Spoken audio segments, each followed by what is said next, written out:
Have you ever thought that your own child, the child you gave birth to and raised with all your heart, would be the one to frame you, fabricate evidence to ruin your reputation, and try to imprison you just to steal the fortune you built over 40 years? That's exactly what happened to Nathan Caldwell, a retired federal judge who presided over thousands of cases, yet failed to see the trap his own son had set. Please like, comment with the city you're watching to let me know how far this story has progressed, and subscribe to the channel so you don't miss the next part. I still remember the exact sound my coffee mug made when I set it down on the kitchen counter that Tuesday morning. A hollow ceramic click against the granite, the kind of small sound that somehow feels too loud when a house has been empty for too long. 2 years. That was how long it had been since I'd spoken to my son Ethan. Not a phone call, not a text message, not even a birthday card slipped under the door. 2 years of absolute silence, so complete and so deliberate that I'd stopped expecting anything to break it. I was 68 years old, retired from the federal bench after 31 years of service, and I lived alone in a 2-bedroom condominium on the 14th floor of a building in downtown Richmond, Virginia. It wasn't the life I'd imagined for myself at this age. The life I'd imagined had a son in it, maybe grandchildren someday. Sunday dinners, noise, the particular kind of chaos that comes with family. Instead, I had silence and a coffee that was getting cold. So when my phone buzzed that morning and I looked down and saw Ethan's name on the screen for the first time in 24 months, my hand actually shook. I sat there for a full 10 seconds just staring at it. My thumb hovered over the screen. I am not a man who hesitates easily. 3 decades of judicial decision-making teaches you to cut through uncertainty and act. But in that moment, I could not make myself open the message, because as long as I hadn't read it, it could still be anything. It could be the thing I'd been waiting for. Then I opened it. Dad, I've been doing a lot of thinking. I'd like to sit down with you, properly, face to face. Vanessa and I are hosting a small dinner at the house this Saturday. Nothing formal, just family. I hope you'll come. There's a lot I want to say. I read it 3 times. Just family. The house he was referring to was the Caldwell estate, 4.7 acres of property in Hanover County that I had purchased 32 years ago, built a home on with my own savings, and later transferred into Ethan and Vanessa's names as a wedding gift when they married 8 years back. It had been a gesture of faith, of love, of the kind of optimism that fathers have when they watch their children start their lives and want to give them every possible advantage. I'd been a fool, as it turned out. But I didn't know that yet. Not fully. I stood up from the kitchen table and walked to the window and looked out over the city. October light was falling across the rooftops in long gold sheets, the kind of light that makes everything look temporary. I thought about what Ethan's message meant. I thought about Vanessa. Her precise smile, her calculated warmth, the way she had always looked at me like I was a problem to be managed rather than a person to be loved. I thought about the last time I'd seen them both, at a dinner that had ended with raised voices and a door slammed so hard the picture frames rattled. I thought about how badly I wanted this to be real. And I wrote back, I'll be there. Saturday at 7. Marat. What I knew about my daughter-in-law, Vanessa Cross, and I will be honest, because honesty is the only thing I have left to give this story, was that she was the most strategically intelligent person I had ever encountered outside of a courtroom. She had grown up poor in a small town in western North Carolina, the daughter of a county clerk and a woman who cleaned vacation homes for wealthy families in the mountains. She had climbed out of that life through sheer will and tactical intelligence, earning a full scholarship to Duke, then a law degree from Georgetown, then a position at one of Richmond's most aggressive civil litigation firms. By the time Ethan brought her home to meet me, she was 31 years old, earning more money than I had made in my first decade on the bench. And she looked at my son with the expression of a woman who had very carefully selected exactly the life she intended to have. I don't want to suggest I disliked her immediately. That's not true. I admired her, actually. I recognized something in her drive that I understood. I had come from modest means myself, had worked my way up through public service and discipline and sacrifice. We should have understood each other. But there was always something underneath Vanessa's surface that made me uneasy. A quality that I couldn't name at first, and that Ethan dismissed as me being overprotective, overcritical, the typical difficult father-in-law who could never accept that his son had grown up. Maybe he was right. I turned that possibility over in my mind for years.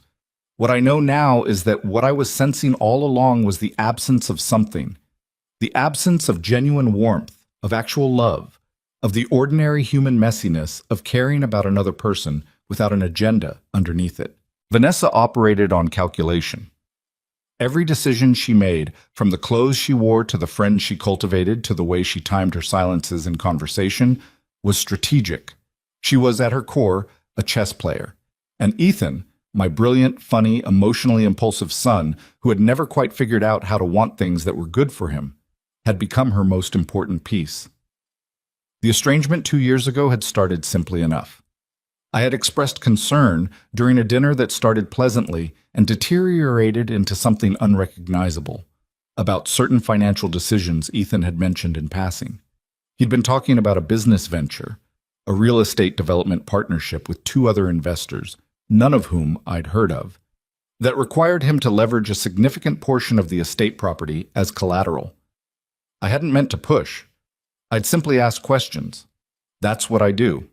It's what 30 years as a judge trained me to do, to probe the foundation of an argument, to ask the question underneath the question. But Vanessa had taken my questions as an attack.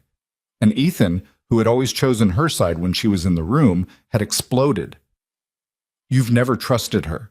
You've never once accepted that she is my wife and this is our life and our money and our decisions to make. You think just because you wore a robe for 30 years, you get to sit in judgment on everyone around you. You don't, Dad. Not anymore. The door slam. The long silence. The 2 years of nothing. I had called twice in the first 6 months, left messages that were not returned. After that, I stopped. Not because I stopped caring. I never stopped caring, not for a single day. But because I had reached the age at which a man must accept certain painful truths about what he cannot control. And one of them is that you cannot love someone back toward you if they have decided to walk away. And yet here was the message. Just family. I spent the rest of that week trying to talk myself into calm. I cleaned the apartment. I drove out to the cemetery where my wife Patricia had been buried 11 years earlier and sat beside her grave for an hour in the October cold and talked to her the way I still did sometimes when I needed to think out loud.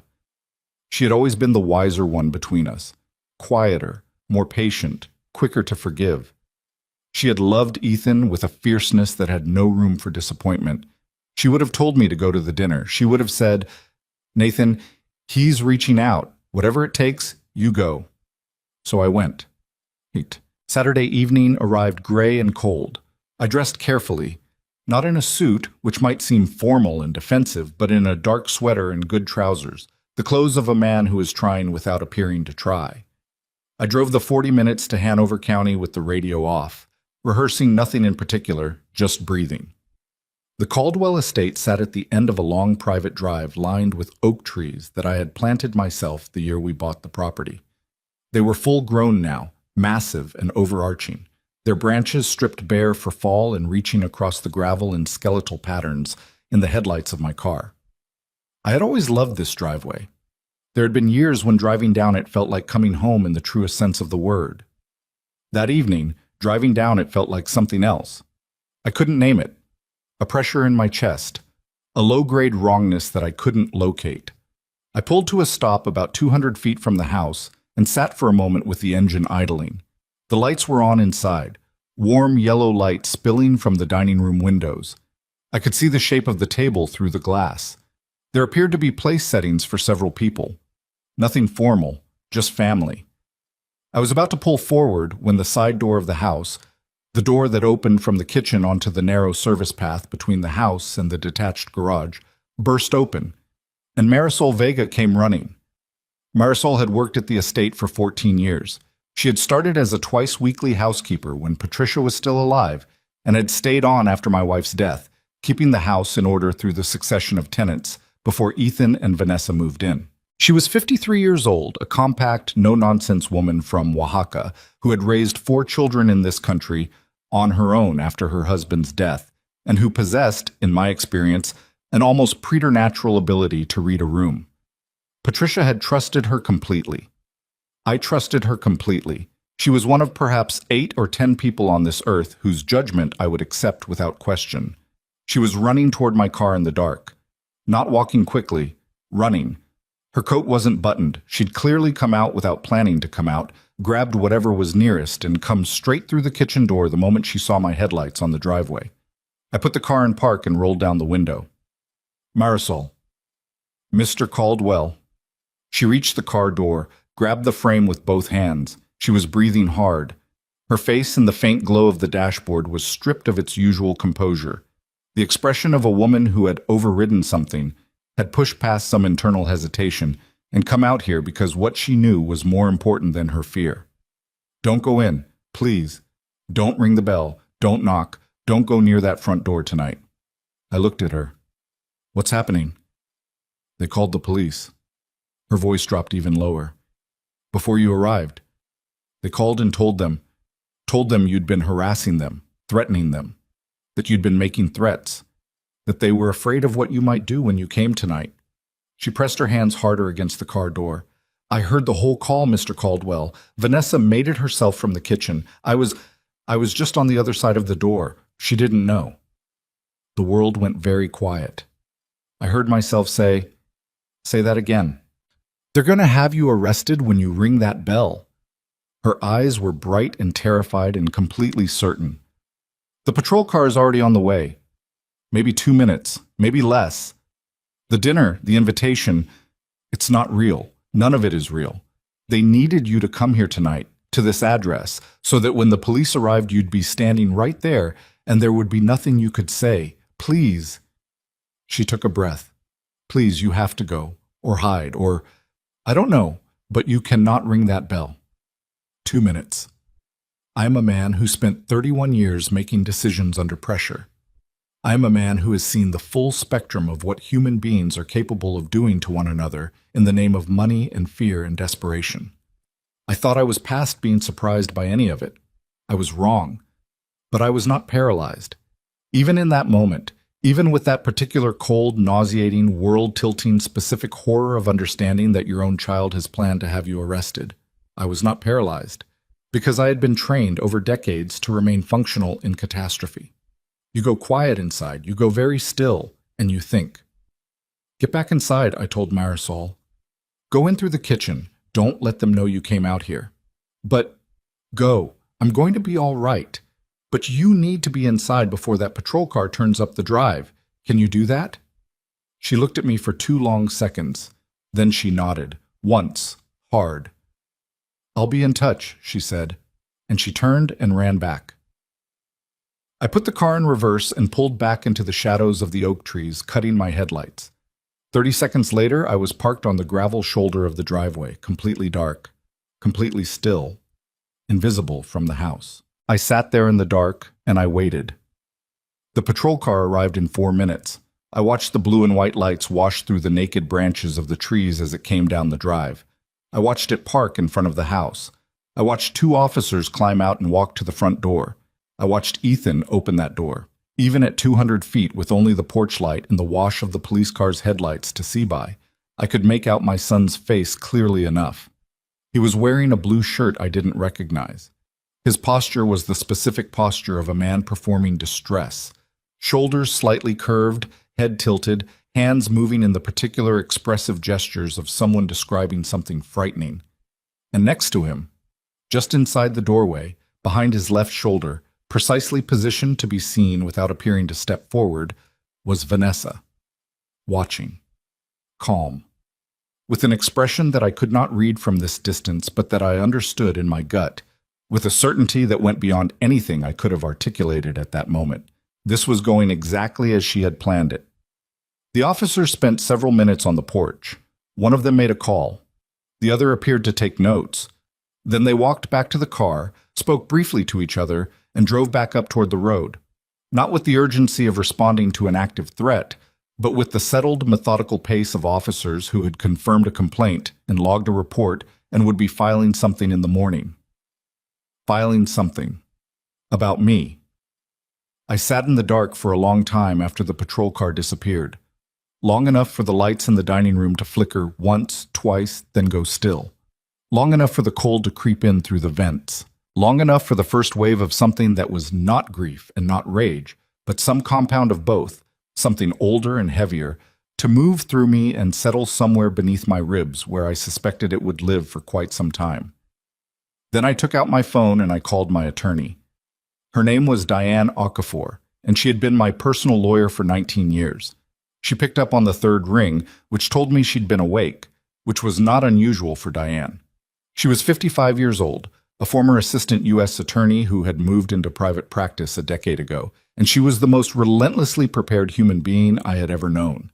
She had the particular quality of mind that I had always valued above intelligence alone.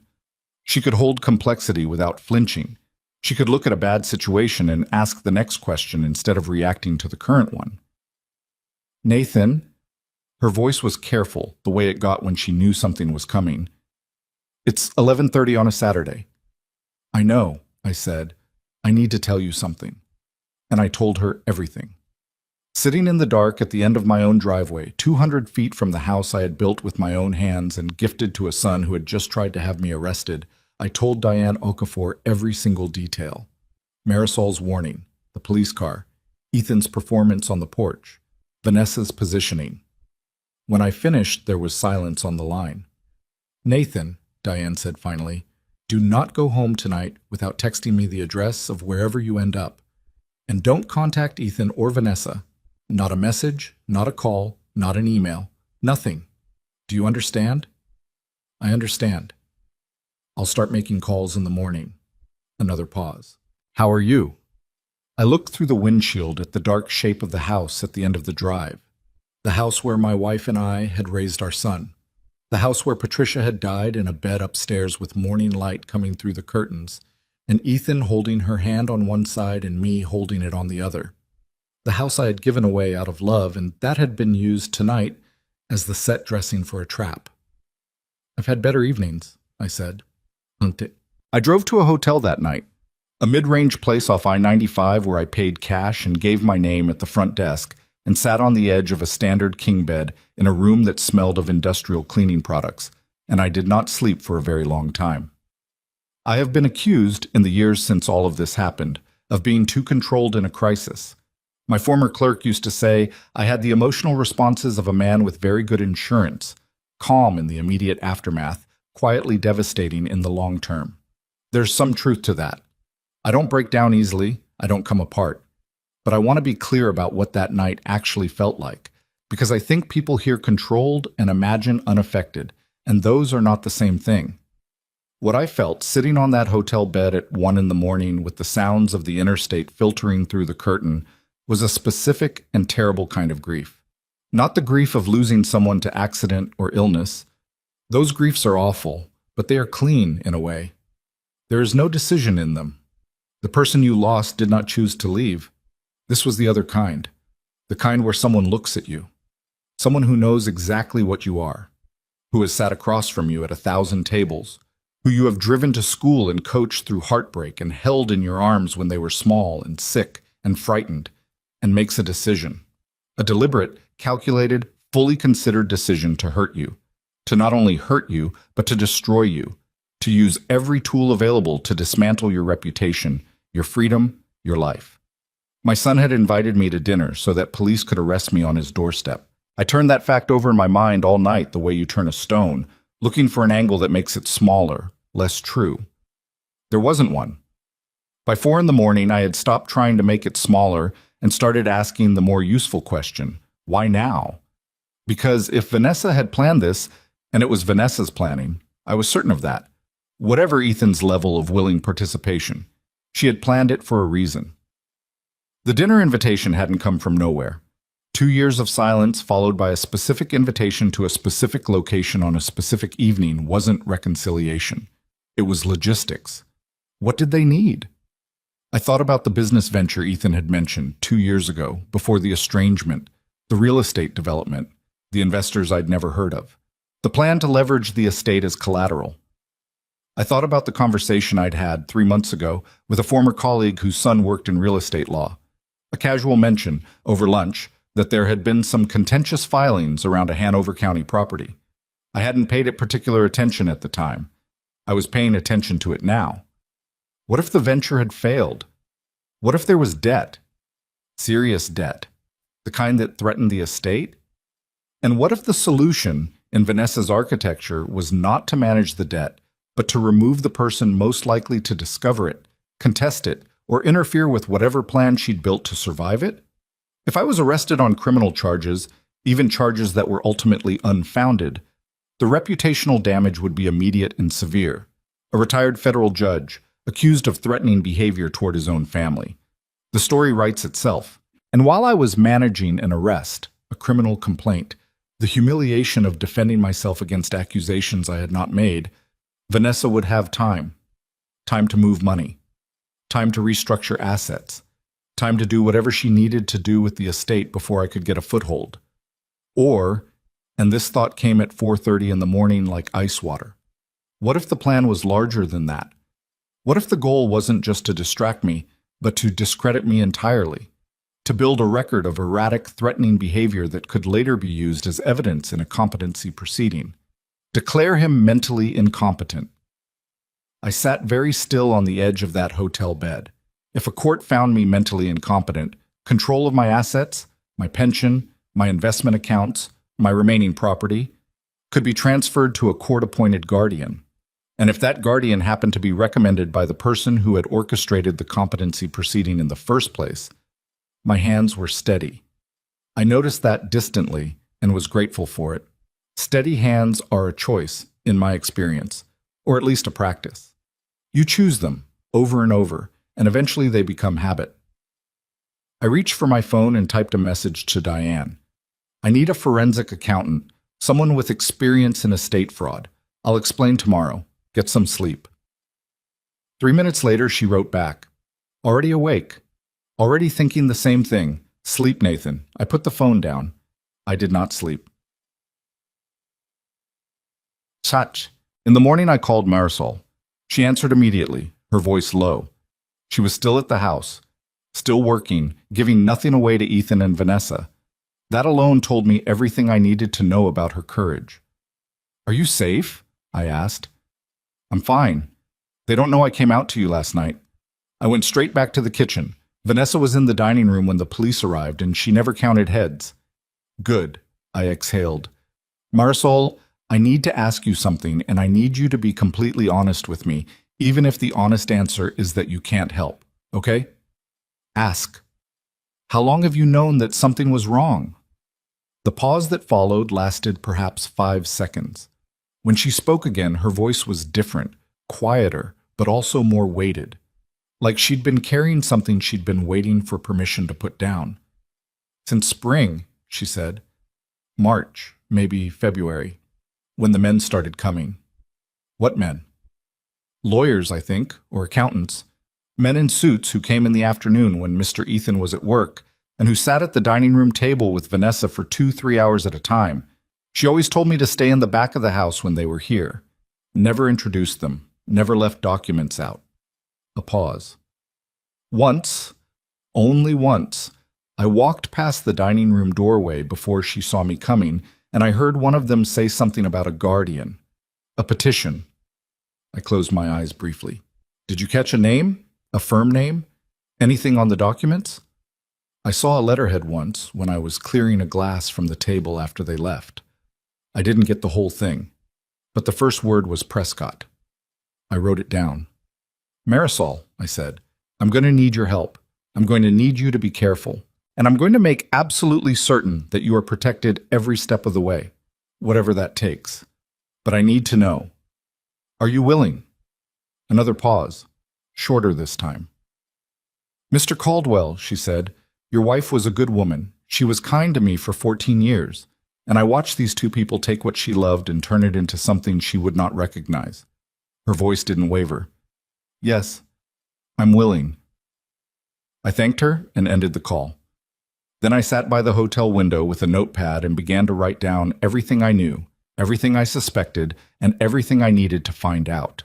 I wrote in the methodical, column-by-column way that 30 years on the bench had built into the architecture of my thinking.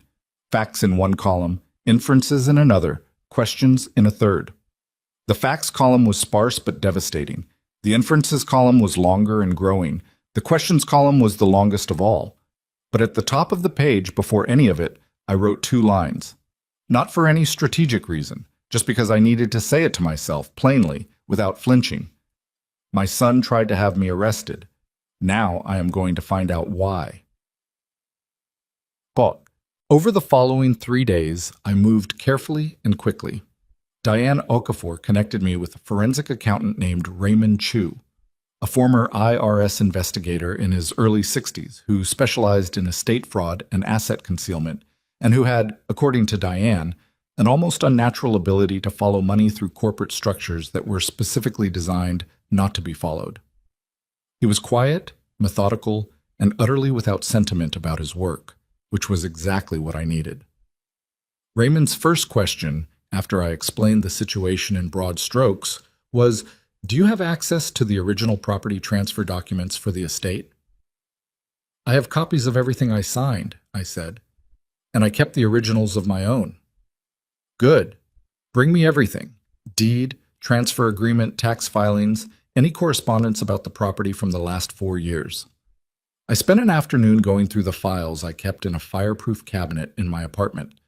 The meticulous documentation of a man who had watched, from the bench, what happened when people didn't keep records.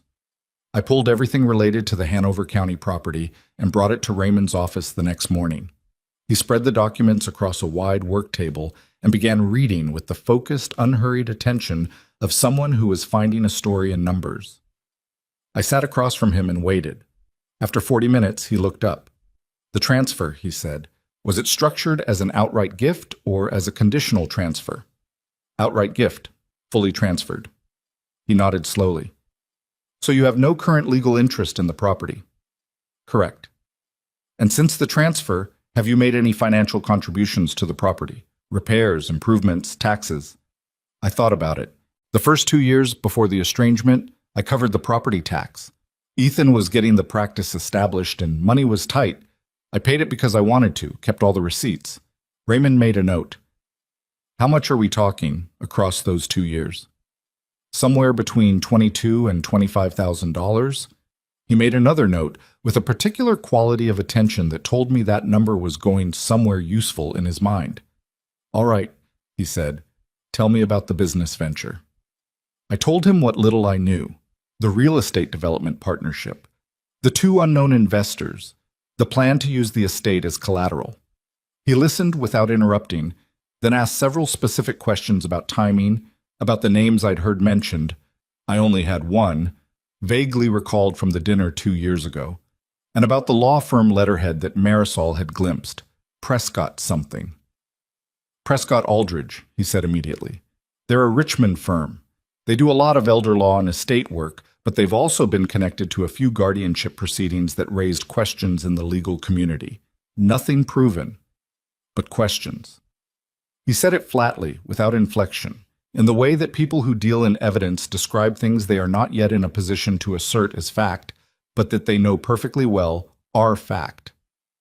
"Raymond," I said, "I need to know what Ethan and Vanessa's actual financial situation looks like right now, as precisely as possible." He looked at me across the work table. "Give me a week," he said.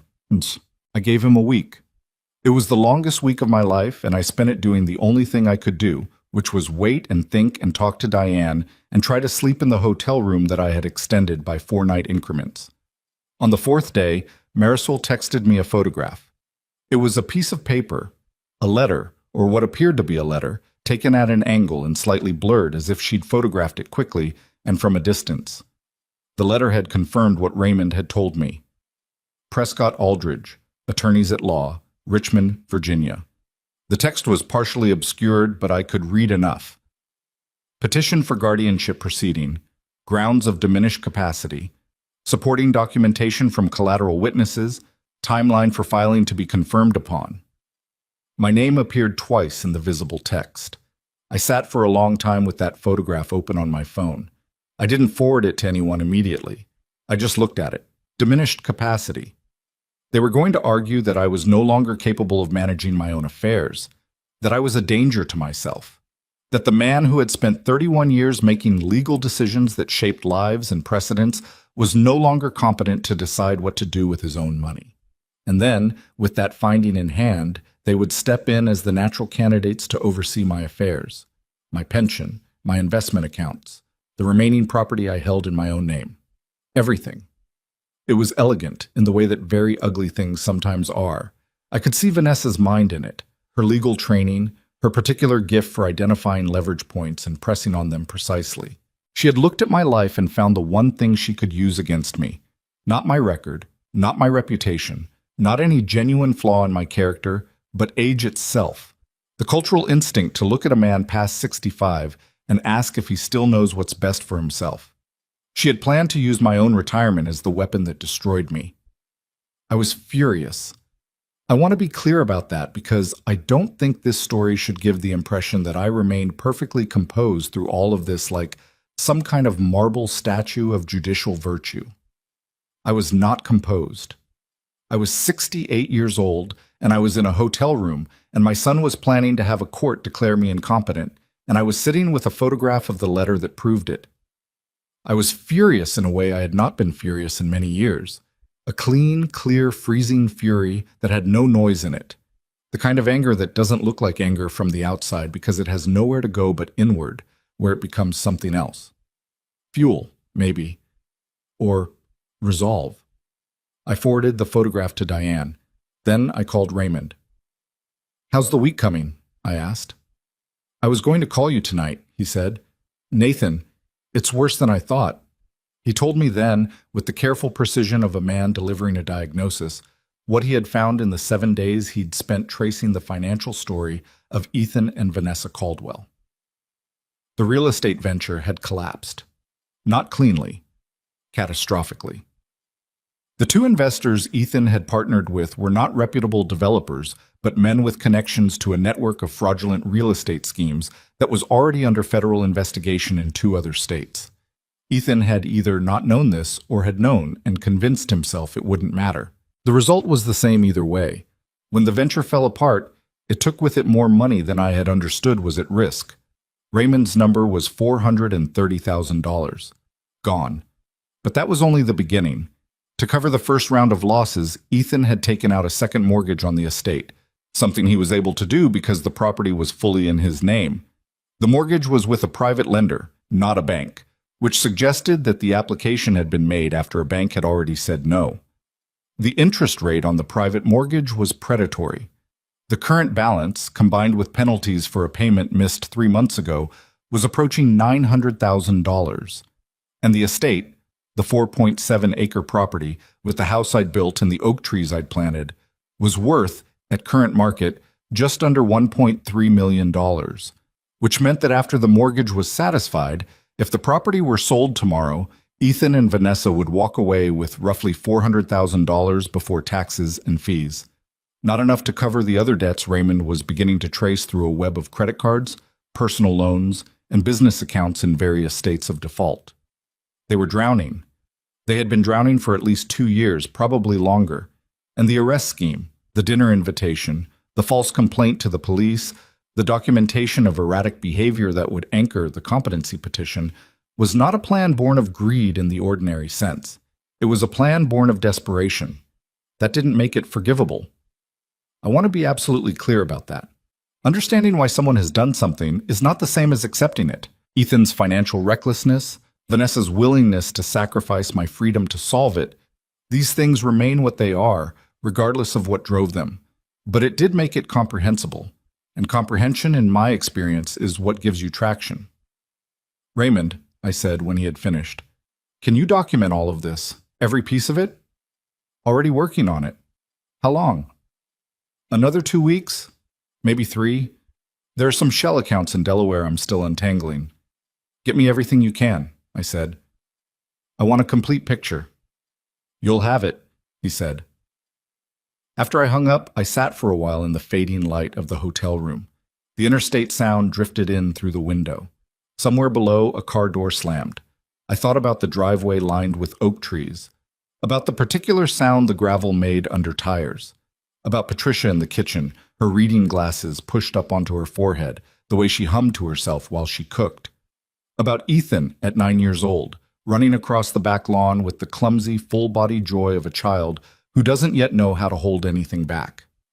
I thought about all the things that had been done in that house in my name and my absence, and I made myself a promise, sitting there in the getting dark of that hotel room. Not a dramatic promise, not the kind you make out loud to invisible audiences. A quiet one, the kind that goes down into the bones and stays there. I was going to find out everything. I was going to document everything. I was going to build a case so complete and so airtight that no judge in the state of Virginia could look at it without understanding exactly what had been done and to whom.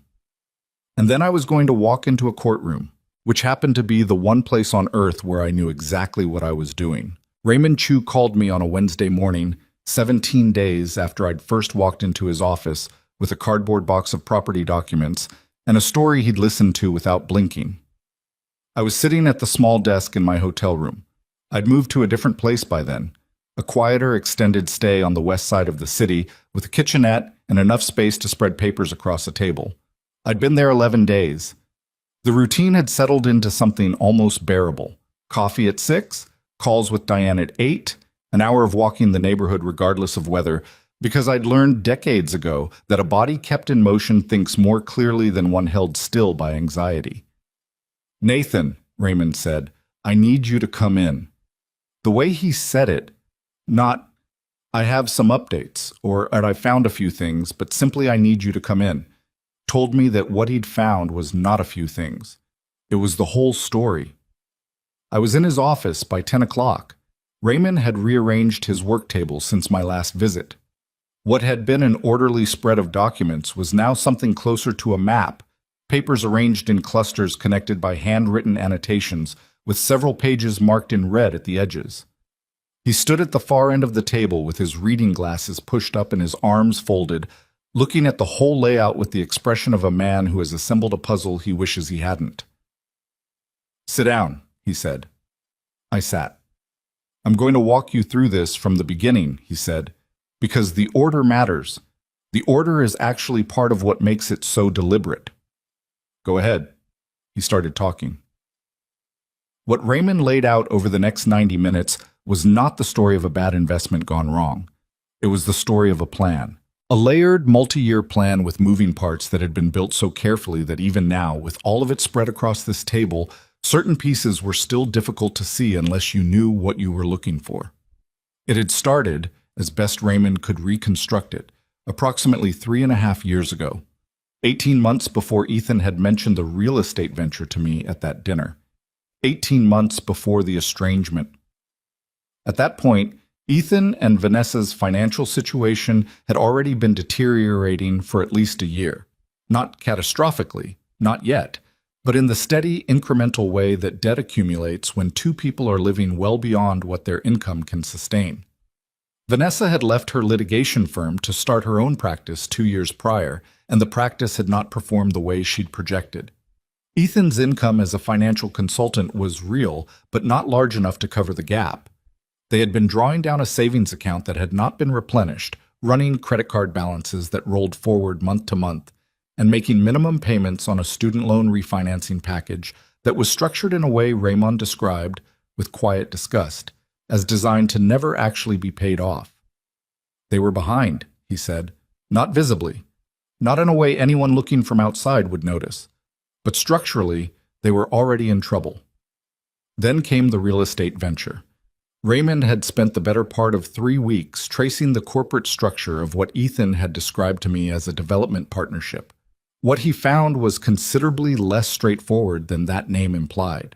The partnership had been organized through a Delaware LLC with 2 members besides Ethan, a man named Garrett Stills and another named Philip Uber, both of whom had prior involvement in a series of commercial real estate transactions in Georgia and South Carolina that had ended in civil litigation and, in Uber's case, a settlement with the State Securities Commission.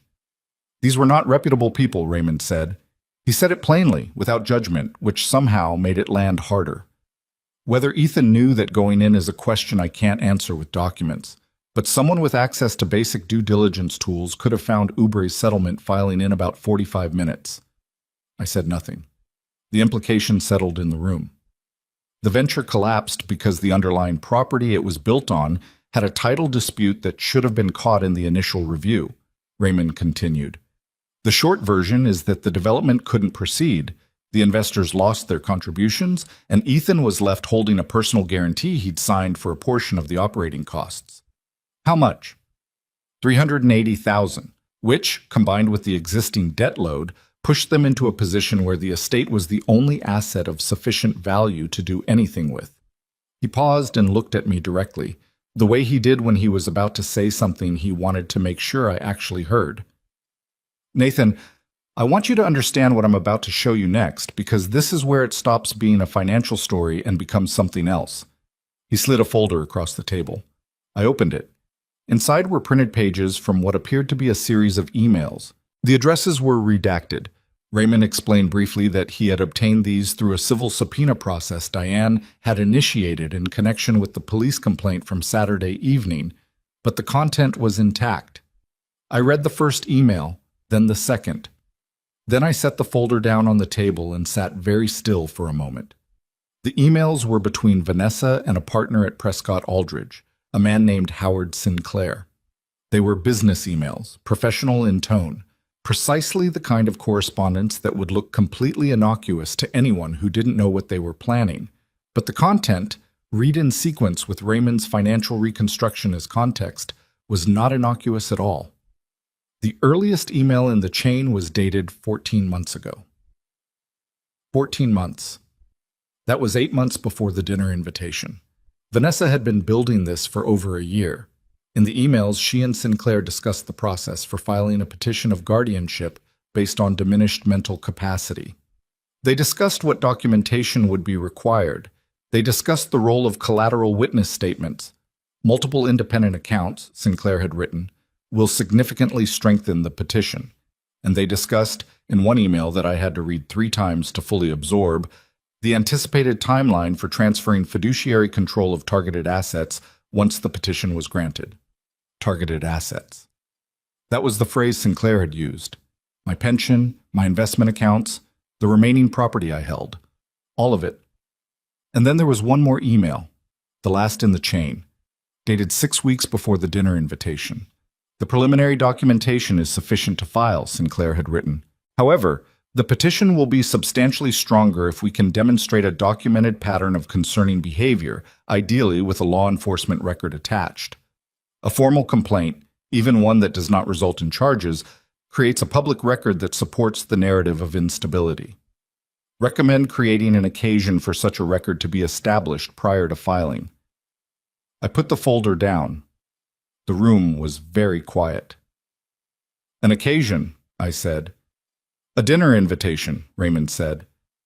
I looked at the papers spread across the table, the emails, the corporate filings, the mortgage documents, the credit card records, the paper trail of 4 years of bad decisions, and one very deliberate conspiracy laid out in front of me like the blueprint of a demolition. They hadn't been trying to arrest me. Not ultimately. The arrest was never the end goal. The arrest was documentation. Evidence to attach to a petition that would then argue, with a police report as Exhibit A, that Nathan Caldwell had become erratic and threatening in his old age and could no longer be trusted to manage his own affairs. And then, with my assets under the control of a court-appointed guardian that Vanessa had already been cultivating for 14 months, they could restructure, pay off the mortgage, survive. And I would spend whatever time it took fighting a competency ruling in court, distracted, spending money on lawyers, my reputation smeared, while they used what was mine to buy themselves out of the hole they'd dug. It was sophisticated, it was patient, it was cold. And underneath all of it, underneath the legal strategy and the financial forensics and the carefully constructed paper trail, was my son's name, Ethan, who had sat across from Vanessa at a table in the house I'd built and agreed to this, who had sent me a text message that said just family and meant something else entirely. I want to ask you something, I said to Raymond, and I want your honest answer, not your careful answer. All right. Is there any version of this where Ethan didn't know? Raymond was quiet for a moment. It was not the quiet of a man who doesn't know the answer. It was the quiet of a man who respects the person he's about to disappoint. His name is on the mortgage application, he said. His signature is on the LLC operating agreement. There is one email in this chain, not in this folder, I'm still getting it authenticated, where Vanessa references a conversation she and Ethan had about the timing of the petition. He paused. I don't think he planned it. I think she planned it and brought him along, but I don't think he didn't know. I nodded once. Thank you for not softening that, I said. You didn't hire me to soften things. No, I said. I didn't. I gathered the folder and sat back in my chair and looked at the ceiling for a moment, the way I used to do in my chambers when I was working through a decision that had no clean edges. Then I called Diane. She answered before the second ring. Tell me. I need you to clear your afternoon, I said. We have work to do. Diane Okafor's office was on the 9th floor of a building 4 blocks from the courthouse where I had practiced law before taking the bench, and where I had appeared twice since retiring as an expert witness in federal proceedings. The office was organized in the particular way of a lawyer who works with large amounts of information, not cluttered but dense, with a quality of layered presence that told you something serious happened here. She had a second attorney with her when I arrived, a younger man she introduced as Marcus Webb, a civil litigator who specialized in elder law and estate disputes. He was 37, compact, with a precise handshake and the specific quality of attention that good lawyers have in rooms where something important is being decided. I laid out everything Raymond had given me. Diane and Marcus listened without interrupting. Raymond had come with me and supplied context where I couldn't, the corporate structure of the LLC, the specifics of the private mortgage, the authentication status of the emails. When we finished, Marcus leaned back in his chair and let out a long breath. Okay, he said. Let me make sure I have the full picture. He counted on his fingers. We have documentary evidence of a premeditated scheme to file a fraudulent guardianship petition. We have emails between Vanessa Caldwell and Prescott Aldridge explicitly discussing the fabrication of a law enforcement record as supporting evidence. We have financial documentation establishing that the motivation was asset acquisition and debt relief. And we have, he looked at me, a police report filed October 12th referencing a complaint that was made before the subject of the complaint arrived at the property. Correct, I said. That last one is actually the cleanest piece, he said, because the timeline is documented independently. The police log will show what time they received the call and what time they arrived. Your cell phone records will show you were still on the highway when Vanessa made the call to dispatch. They filed a complaint about a man who wasn't there yet. Marisol Vega can testify to when I arrived on the property and that I did not enter, I said. And she heard the call being made? She was on the other side of the kitchen door. She heard enough to know what it was. Marcus looked at Diane. Something passed between them in the quick, shorthand way of people who have worked together long enough to communicate without speaking. We need to talk about how we use this, Diane said, because there are 2 separate tracks here. There's the criminal complaint, the false report, the conspiracy, potentially wire fraud depending on how the emails are characterized. And there's the civil track, the guardianship petition, which hasn't been filed yet, but which we now have documentary evidence is being prepared. Can we get ahead of the guardianship petition? I asked. Yes, Marcus said. We can file a preemptive motion establishing your competency and attaching this evidence, which effectively poisons any petition Prescott Aldridge files before it gets traction. But the timing matters. We need to file before they do. How soon can you be ready? He thought about it. If Raymond can get me the authenticated financial documents and the emails by end of week, he can, I said. Then 2 weeks, maybe 10 days. Do it in 10, Diane said. She looked at me. Nathan, I need to ask you something that's going to sound clinical but isn't. Go ahead. What do you want the outcome of this to be? Not legally? I know what we can argue legally, but you. She held my gaze. This is your son. Whatever path we take is going to change what exists between you permanently. I need to know what you're trying to preserve, if anything, so we build toward that. The room went quiet in the particular way it does when someone has asked the question that matters most, and everyone in the room knows it. I had thought about this. I had thought about almost nothing else in the small hours of the mornings that kept arriving in that hotel room. The gray 4 a.m. hours when all the tactical clarity dissolved and what was left was just the plain human fact of it. My son. The boy who used to fall asleep on my shoulder on car trips, and who had stood at his mother's grave in the rain and wept so hard he could barely stand. I want justice, I said. I want the record corrected. I want the estate protected. And I want my son to have to look at what he did clearly enough that he can't lie to himself about it anymore. I paused. I'm not interested in destroying him, but I'm also not going to protect him from consequences he earned. Diane held my gaze for a moment. Then she nodded once. That I can work with, she said. The next 10 days were the strangest I have ever lived through, and I have had some strange days. On the surface, nothing was happening. I was a man in an extended stay hotel room, reading documents and making phone calls and taking long walks in the October cold. Ethan and Vanessa, as far as I could tell from what Marisol carefully, quietly reported, were proceeding normally, going to work, coming home, having the occasional dinner with people I didn't know.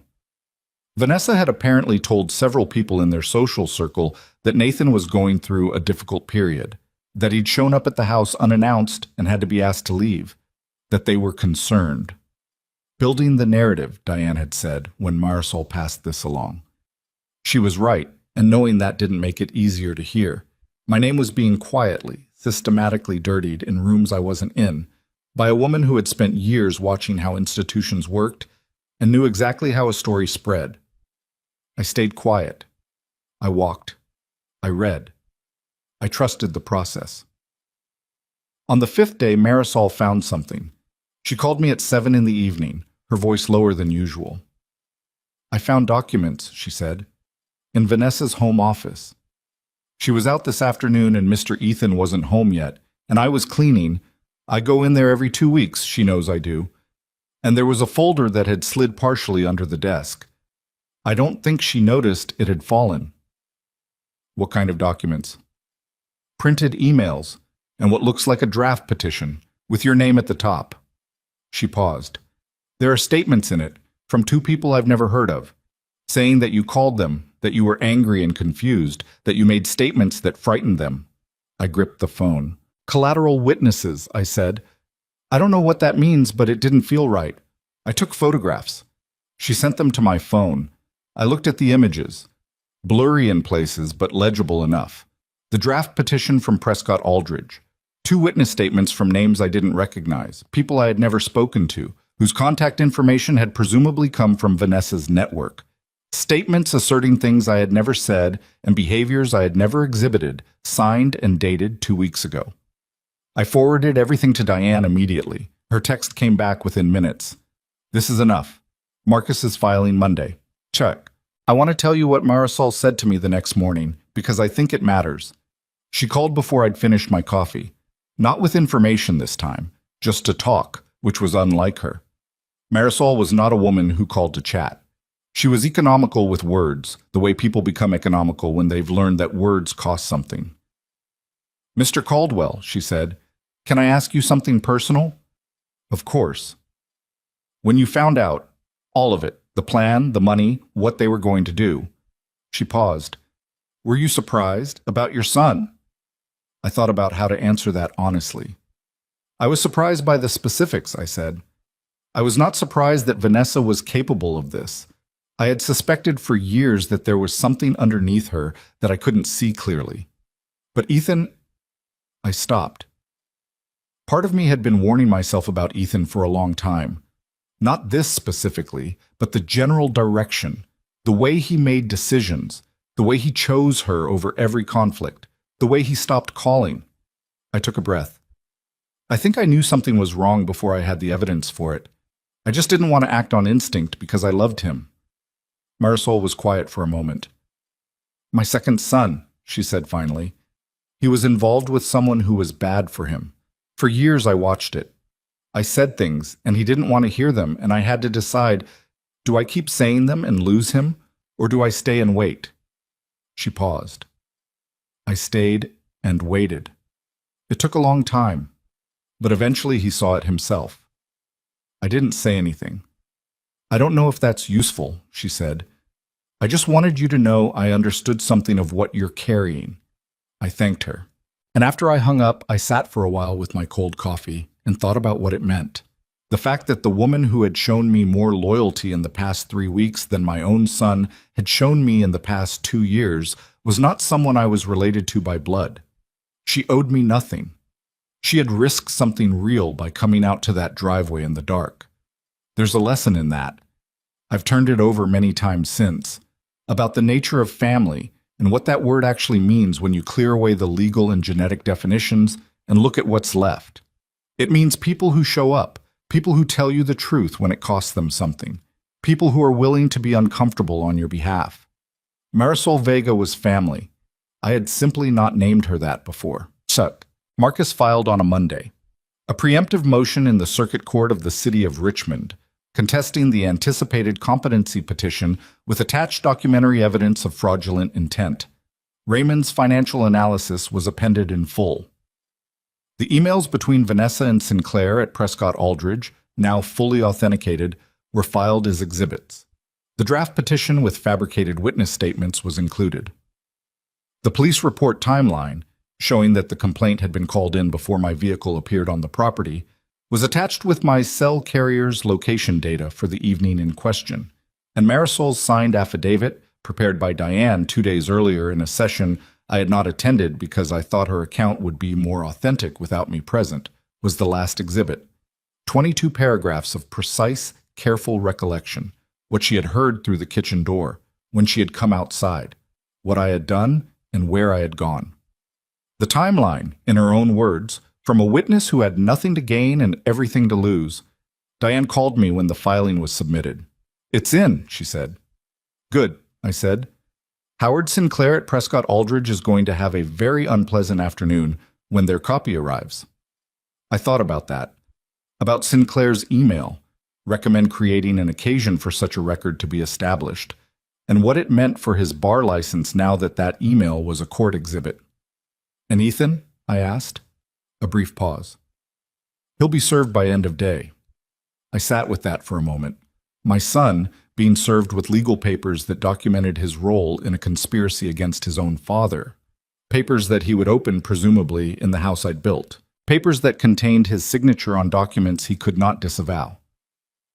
"Diane," I said, "when this gets to the criminal referral stage, and I assume it will, it already is, the DA's office has the same package. They've been reviewing since last week." "I know. I'm just—" I stopped, tried to locate what I was trying to say.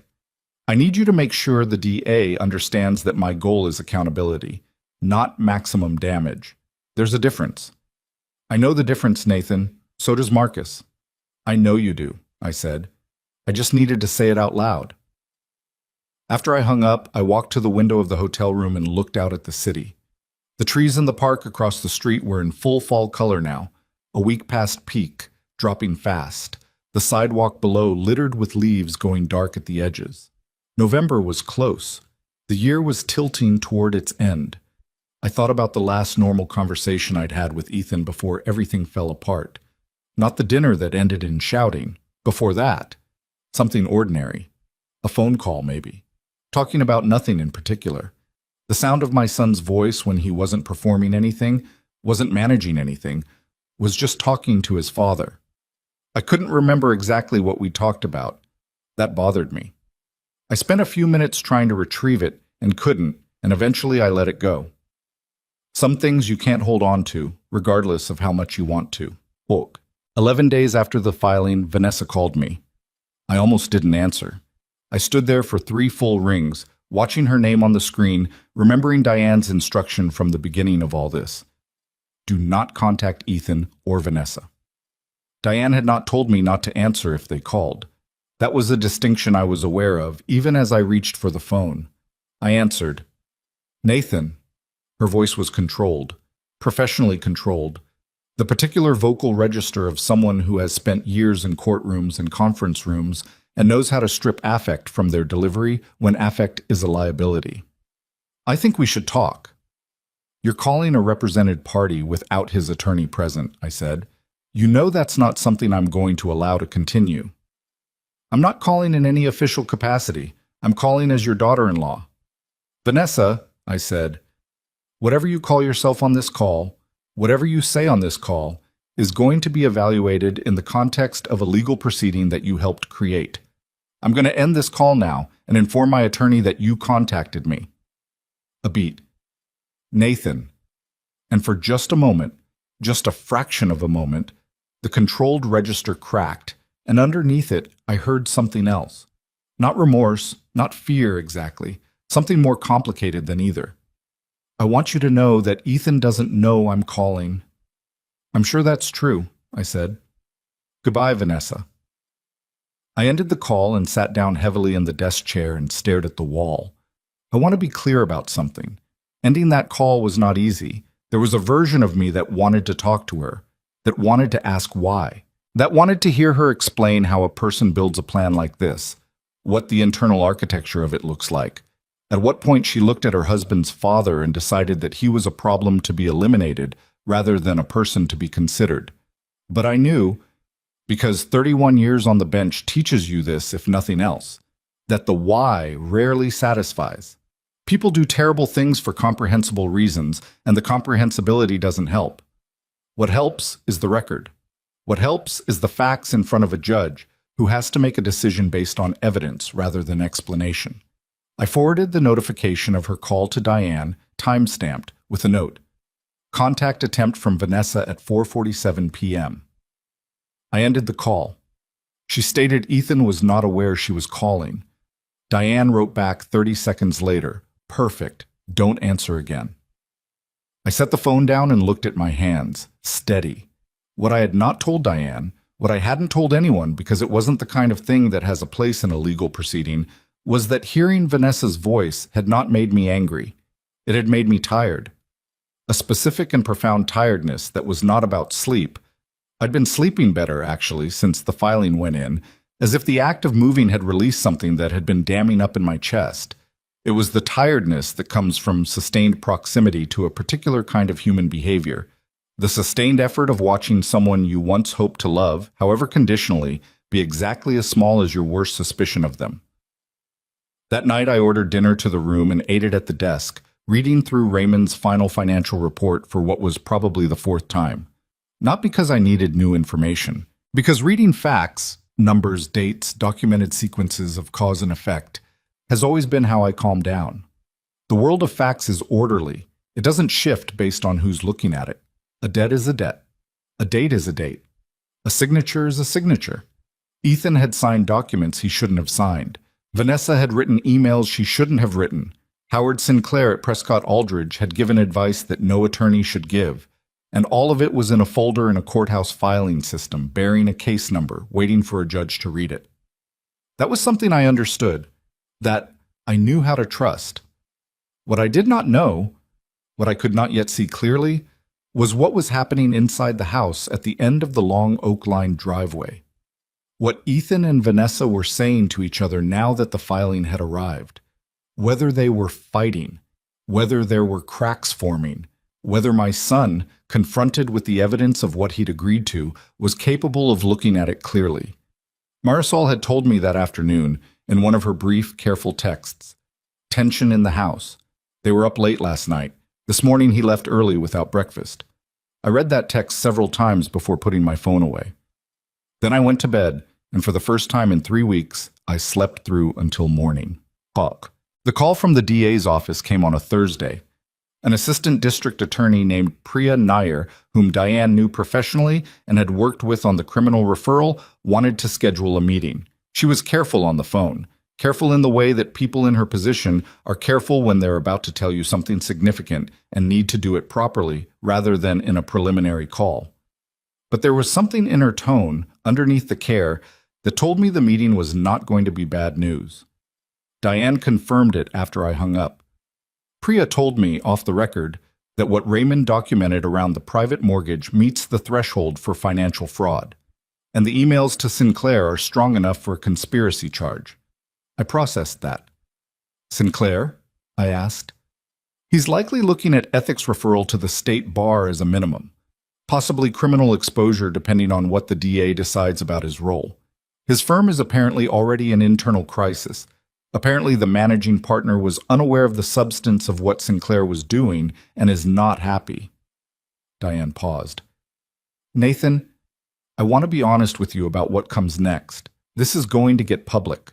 Once the criminal charges are filed, the press will pick it up. A retired federal judge, his son and daughter-in-law, a guardianship conspiracy. It's a story. People will write about it. I know. Are you prepared for that? I thought about it. Genuinely thought about it. Not as a rhetorical exercise, but as an actual reckoning with what public exposure meant.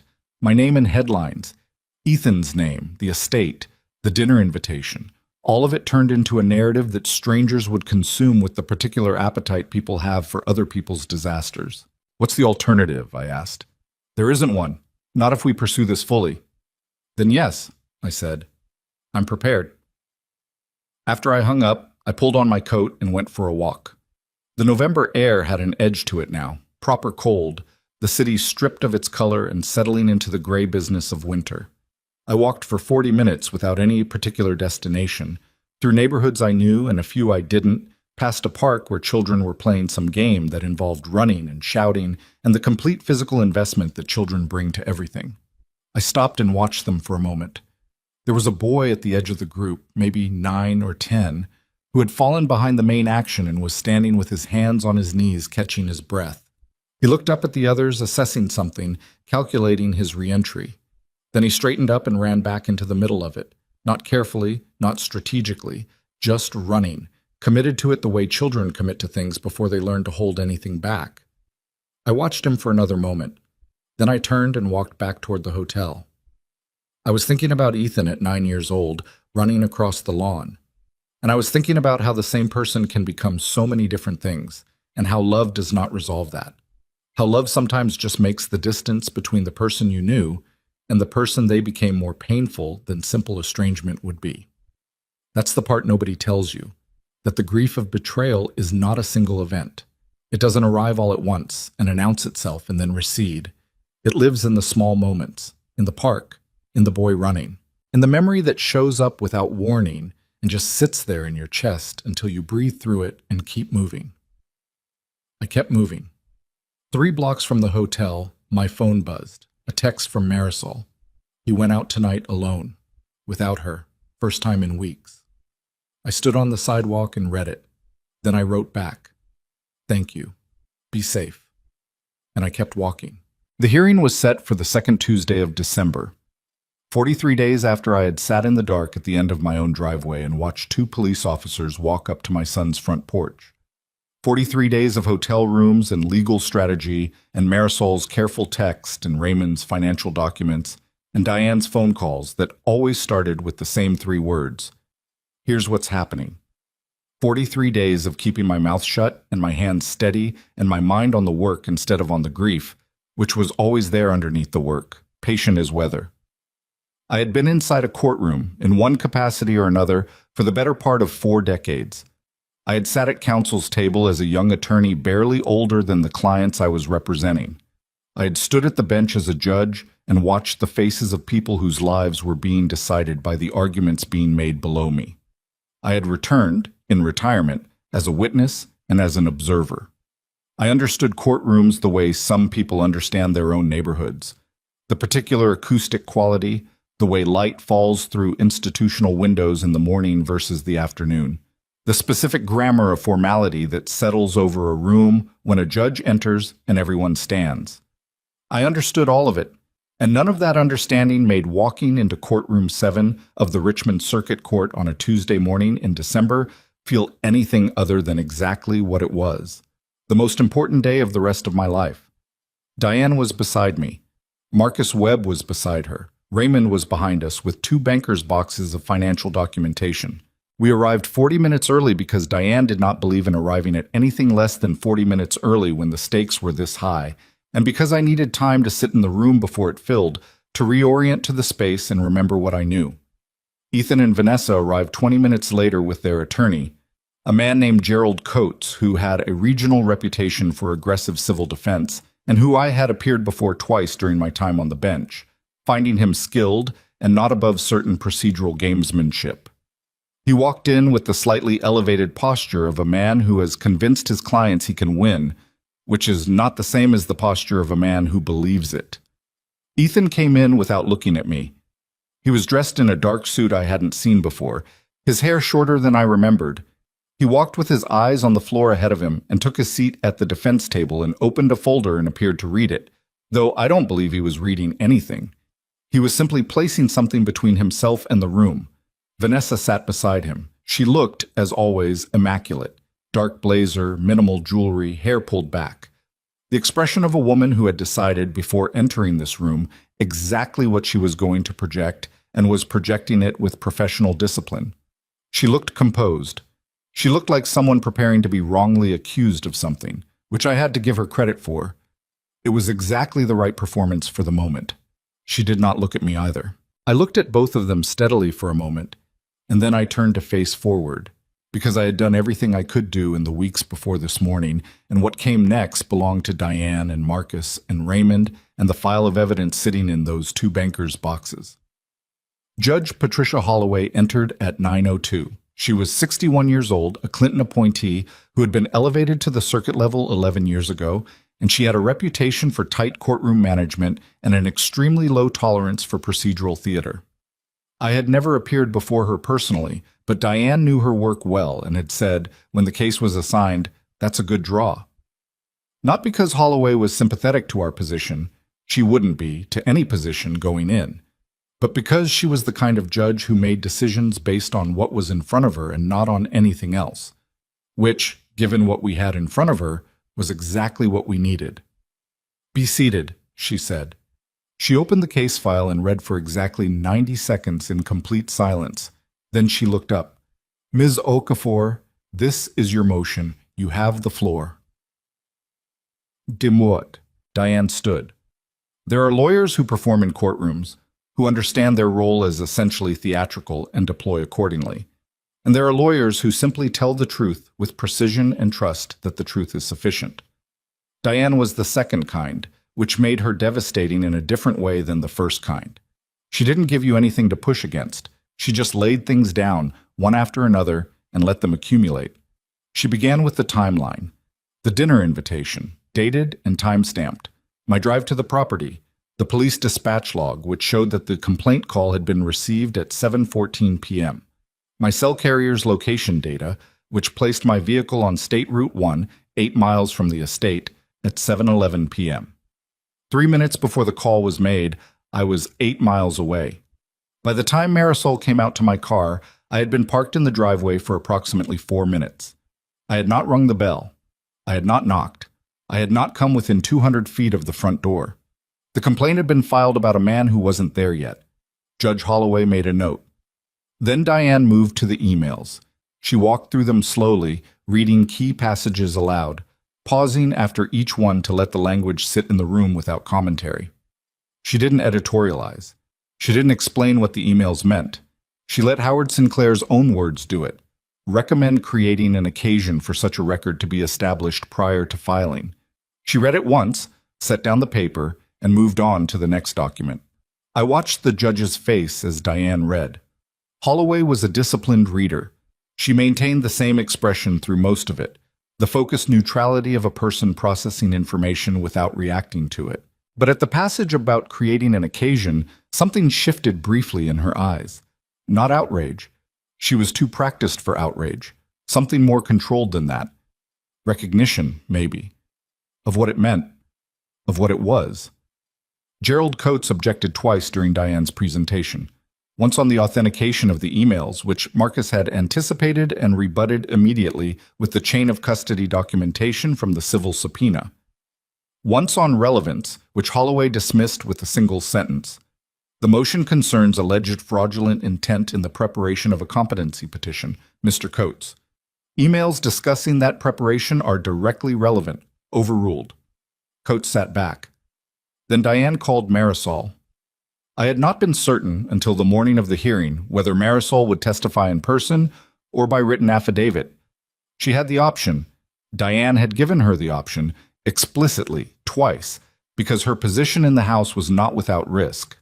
Testifying openly, in a proceeding where Vanessa was present, meant that whatever remained of her employment at the estate was effectively over. It meant she was choosing, publicly and irrevocably, which side of this she stood on. She had chosen. She walked to the witness stand in a dark coat I had never seen before, carrying a small handbag that she set on the railing with both hands before sitting.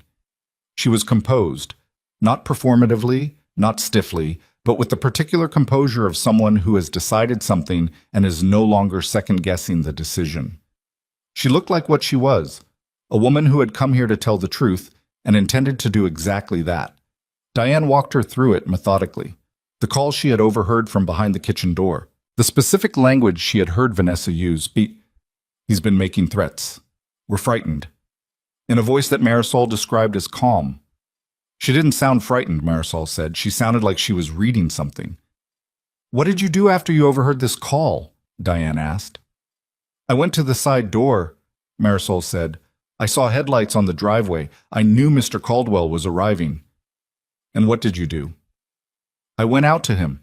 I told him not to go to the door. Were you frightened to do that? Marisol paused. A real pause, not a performed one. Yes, she said. I didn't know what would happen to my job. I've worked in that house for 14 years, but I also... She stopped, took a breath. I knew what I had heard, and I knew what it meant. Diane thanked her and sat down. Coates rose for cross-examination. He was careful with her. Careful in the way that experienced attorneys are careful with witnesses who have nothing to gain from lying, because aggressive cross-examination of an honest witness tends to make the witness look more honest and the attorney look desperate. He questioned her on the specific words she'd heard, the distance from the door, whether she could be certain of the content. Marisol answered every question with the same steady specificity. She didn't elaborate. She didn't get defensive. She answered what was asked and stopped. At one point, Coates pressed her. Isn't it possible that you misunderstood what you heard? That Mrs. Caldwell was expressing genuine concern and you've interpreted it in the context of a pre-existing bias toward your employer? Marisol looked at him for a moment. She said, He'll be there by 7:15, Marisol said. Make sure the officer arrives no later than 7:30. That is what I heard through that door. She paused. I've thought about it many times. That is what I heard. The room was very quiet. Coates said, No further questions, and sat down. Raymond took the stand after the lunch recess. He was, as always, completely without affect in a professional context, a quality that I had initially found disconcerting and had come to understand was actually his greatest strength. He presented financial findings the way a good doctor delivers a diagnosis. Here's what the data shows. Here's what it means. Here is the documentation that supports the conclusion. No drama. No inflection designed to guide your response. Just the information, assembled with such methodical completeness that the picture it formed was inescapable. He walked through the collapse of the LLC, the private mortgage, the accumulated debt, the timeline of financial deterioration running parallel, on the same chart, to the timeline of correspondence between Vanessa and Howard Sinclair. He had prepared the chart himself, a simple two-column visual that required no interpretation to understand what it showed. The worse the money got, the more frequently Vanessa wrote to Sinclair about the guardianship petition. The escalation was not subtle. Then he reached the last section of his report. In addition to the elements previously described, he said, in the same flat, clear voice he'd used for everything else. My analysis identified transfers from a joint account held by Ethan and Vanessa Caldwell to a personal account held solely in Vanessa Cross's name. These transfers began approximately 9 months ago and total, to date, $147,000. Coates was on his feet immediately. Objection. This goes beyond the scope of the motion before the court. It goes to intent and financial motive, Your Honor, Marcus said from beside Diane, not rising, just speaking. The transfers occurred during the period covered by the conspiracy documentation and are directly relevant to the question of premeditation. Judge Holloway looked at the chart Raymond had provided. She looked at it for several seconds. I'll allow it, she said. Proceed. Coates sat back down. I did not look at him. I looked at Ethan. My son had been sitting with his eyes on the defense table through most of the morning, a posture of studied non-engagement that I recognized as the specific body language of someone trying to be invisible inside their own skin. But at the moment Raymond spoke the number, $147,000 transferred into Vanessa's personal account. Ethan's head came up. He turned and looked at Vanessa. It was a small movement, a fraction of a second, but it was not a look of shared understanding between two people who know something together. It was a different kind of look, the look of someone who has just heard something he did not know. Vanessa did not turn toward him. She kept her eyes forward, on the witness stand, on Raymond's impassive face. The silence between them lasted maybe 2 seconds. Then Ethan looked back down at the table. But I had seen it, and from the slight adjustment in Diane's posture beside me, I knew she had seen it too. Bed. The afternoon session was Coates's opportunity to present the defense. He was, I will acknowledge, a skilled attorney in an impossible position. The evidence Diane and Marcus had filed was not partial. It was not circumstantial. It was a documented, time-stamped, cross-referenced account of a plan that had been executed over 14 months by people who had put enough of it in writing to constitute their own conviction. Coates was not working with insufficient evidence. He was working against evidence that was effectively self-explanatory. His job was not to win on the merits. His job was to find any angle, any procedural gap, any interpretive ambiguity that might dilute the certainty of what was in front of the judge. He argued that the emails between Vanessa and Sinclair were professional communications between an attorney and client related to legitimate estate planning concerns, taken out of context by opposing counsel.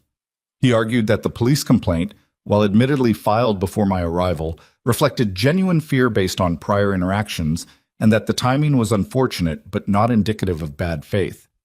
He argued that Raymond's financial analysis, while comprehensive, drew conclusions that went beyond the documented evidence. And then he called Vanessa to the stand. I watched her walk to the witness chair. She settled into it with the practiced ease of someone who had spent years in courtrooms. Back straight, hands in her lap, gaze directed at Coates with the focused attentiveness of a cooperative witness. She was very good. I want to give her that because I think honesty requires acknowledging it. She was very, very good. Coates walked her through a version of events that was almost recognizable. In her telling, the dinner invitation had been genuine, a sincere attempt at reconciliation, because Ethan had been troubled by the estrangement and wanted to repair things.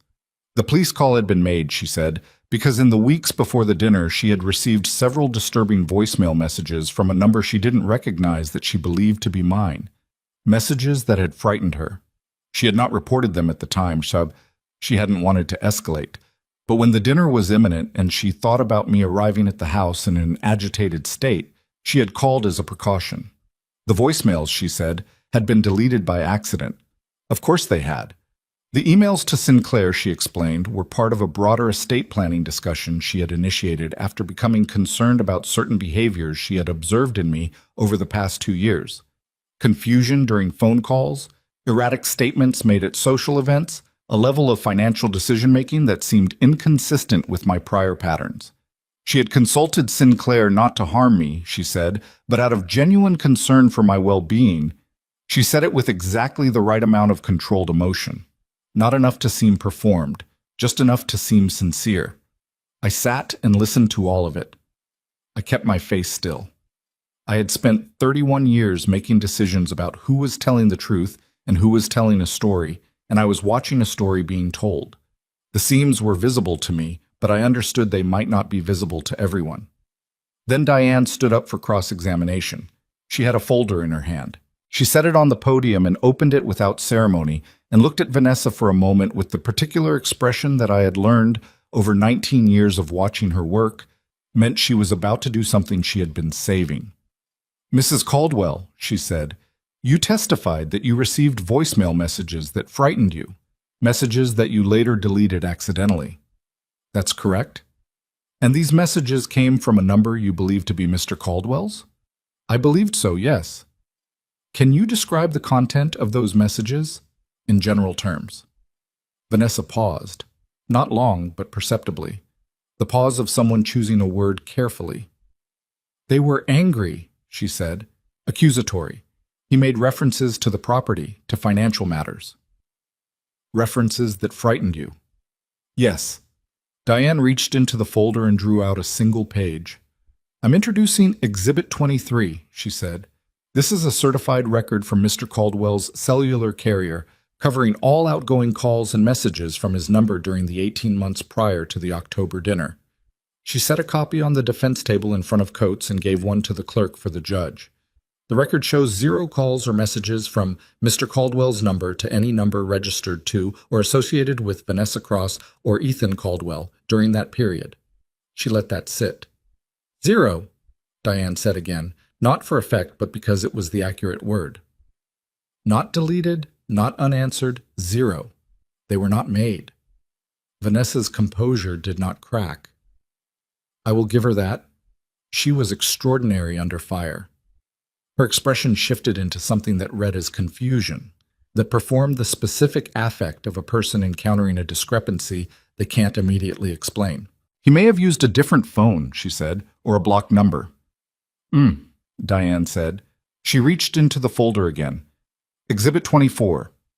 This is a forensic analysis of incoming calls to the number registered in your name during the same 18-month period. No calls from blocked numbers. No calls from unregistered or prepaid numbers other than 2 from a restaurant delivery service in March of last year. She closed the folder. You testified under oath that you received frightening voicemail messages from my client, she said. The phone records from both parties established that no such calls were made or received. I may have been mistaken about the number, Vanessa said. Her voice had not changed. That was what was unnerving about it, the absence of a reaction. Memory is imperfect. It is, Diane agreed, which is why we have phone records. She looked at her notes. I'd like to ask you about the transfers. For the first time, something changed in Vanessa's face. Subtle. A slight compression around the eyes, a particular quality of stillness that was different from the stillness she'd been maintaining, like a temperature drop. $147,000, Diane said, transferred from the joint account you share with your husband into a personal account in your name alone. These transfers occurred over 9 months, beginning around the time your correspondence with Howard Sinclair commenced. She looked up. Your husband was not aware of these transfers, was he? We discussed our finances regularly. That's not what I asked. Was your husband specifically aware of these specific transfers into your personal account? A beat. I managed the household accounts, Vanessa said, so he was not aware. I don't believe he tracked individual transfers, no. Diane looked at her for a moment. Thank you, she said simply, and sat down. The room was very quiet. I looked at Ethan. He was sitting with one hand flat on the table in front of him, not moving, staring at something that wasn't in the courtroom. He looked like a man who had just understood, with the terrible finality of documented fact, that the woman he had chosen over everyone and everything else in his life had been moving money into a private account for 9 months without telling him, had been building a personal escape route while the plan they were supposedly executing together was aimed at my destruction. I don't know what Ethan felt in that moment. I can guess, but guessing at my son's interior life has been an unreliable enterprise for years. What I know is what his face looked like something had just fallen and broken, quietly, in a room only he could hear. Judge Holloway called a brief recess before delivering her ruling. 15 minutes, which she spent presumably reading through the last of the documentary record, while the courtroom hummed with the particular low-level noise of people who have been sitting in a high-stakes room for several hours and are trying to relieve the tension of it with small movements and murmured conversations. I stepped into the hallway with Diane and Marcus. Well, I said. Don't, Diane said. I'm not asking you to predict. I'm asking how you feel. She looked at me. I feel like we put 4 months of work in front of a judge who reads evidence carefully and that the evidence is unambiguous. She adjusted the strap of her bag. So I feel cautiously correct. Marcus was looking at his phone. Coates just texted his assistant to find him a parking spot for tomorrow, he said, which means he doesn't think this is going his way. How do you know what Coates texted his assistant? Marcus looked up. He looked mildly embarrassed. We were in the same firm 8 years ago. His assistant is still a friend.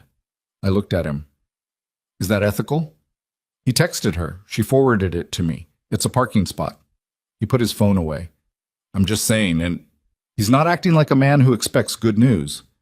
I leaned against the corridor wall and looked at the scuffed linoleum floor. Old courthouse floor, worn in the patterns of decades of people standing in exactly this spot, waiting for exactly this kind of moment. How many people had stood here, I wondered? How many had gone back into that room and had their lives go one way instead of another? How many had stood in this hallway with their lawyer and tried to read the shape of what was coming? I want to tell you something, I said to Diane and to Marcus, because they had both earned it. Whatever happens in there, whatever the ruling is, what the two of you have done in the last 4 months is not something I take for granted. You built something real, out of what could have stayed invisible. I stopped. I don't have better words for it than that. Diane looked at me with the expression she reserved for moments she chose not to deflect. Nathan, she said, let's just go get your life back. We went back in. Judge Holloway came out 4 minutes later. She sat. She opened the file. She looked at it for a moment, not reading. She'd done her reading in the recess, but with the settled attention of someone preparing to speak carefully. I've reviewed the submitted evidence in this matter at length, both the written record filed in advance and the testimony and documentation presented this morning, she said. Her voice was measured, the voice of someone who has delivered many rulings and understands that the measured voice is itself a form of respect for what a ruling means to the people it affects. I'm going to be direct, she paused. The motion before this court asks for a preemptive finding that the anticipated competency petition is grounded in fabricated evidence and fraudulent intent. That is a high bar. It requires not merely that the petitioning party's evidence be weak, but that the intent behind it be demonstrably and provably dishonest. Another pause. The court finds that bar has been met. I heard Diane exhale beside me, very quietly. She had been holding that breath for a long time. The documentary record before this court, Holloway continued, establishes with a degree of specificity I find unusual in civil proceedings, a premeditated effort to manufacture evidence in support of a fraudulent legal action. The email correspondence is unambiguous in its language and in the timeline of its escalation. The phone record contradicts key testimony offered by the respondent today. The financial analysis presents a clear and documented motivation for the scheme. She looked up from the file. The court further notes that witness testimony offered by Mrs. Caldwell today was directly and materially contradicted by documented evidence, a fact this court takes with the utmost seriousness. She set down her pen. The competency petition, should it be filed, is hereby preemptively dismissed. Any assets or accounts of Nathan Caldwell remain fully under his own authority and control. The court is referring this matter to the district attorney's office. I understand a criminal referral has already been initiated, and this court's findings are being forwarded to augment that process. She looked over the room. The court is further referring the conduct of Howard Sinclair, partner at Prescott Aldridge, to the Virginia State Bar for ethics review. His participation in the planning of a fraudulent legal proceeding as documented in this record raises concerns that extend well beyond this case. She closed the file. Motion granted in full, she said. We're adjourned. She stood. The clerk called it. Everyone rose. And that was it. Not loudly, not with the cinematic gravity that the word victory implies. Just the clean procedural click of a door closing on the thing that had been built to destroy me. Judge Holloway walked out and the room began to move. Attorneys gathering papers, the clerk logging the ruling, people near the back starting toward the doors. And I stood at the plaintiff's table and felt the specific, complicated sensation of having been right about something you desperately wished you'd been wrong about. I turned and looked at the defense table. Coates was already on his phone. Vanessa was sitting completely still, her hands folded in front of her on the table, her expression controlled in a way that required visible effort for the first time all day. The composure was still there, technically, but you could see the work it was costing. And Ethan. Ethan was standing. He had pushed back from the table and was standing with his coat over his arm, not moving toward the door, not moving toward me, just standing. He looked like a man who wasn't sure which direction any of the exits were. He looked up and found my eyes. We looked at each other across the width of the courtroom, across the 2 bankers' boxes and the distance of 2 years and the file of evidence that had been necessary because of choices he had made, across all of it. I didn't say anything. I didn't nod. I didn't look away either. He was the one who looked down first.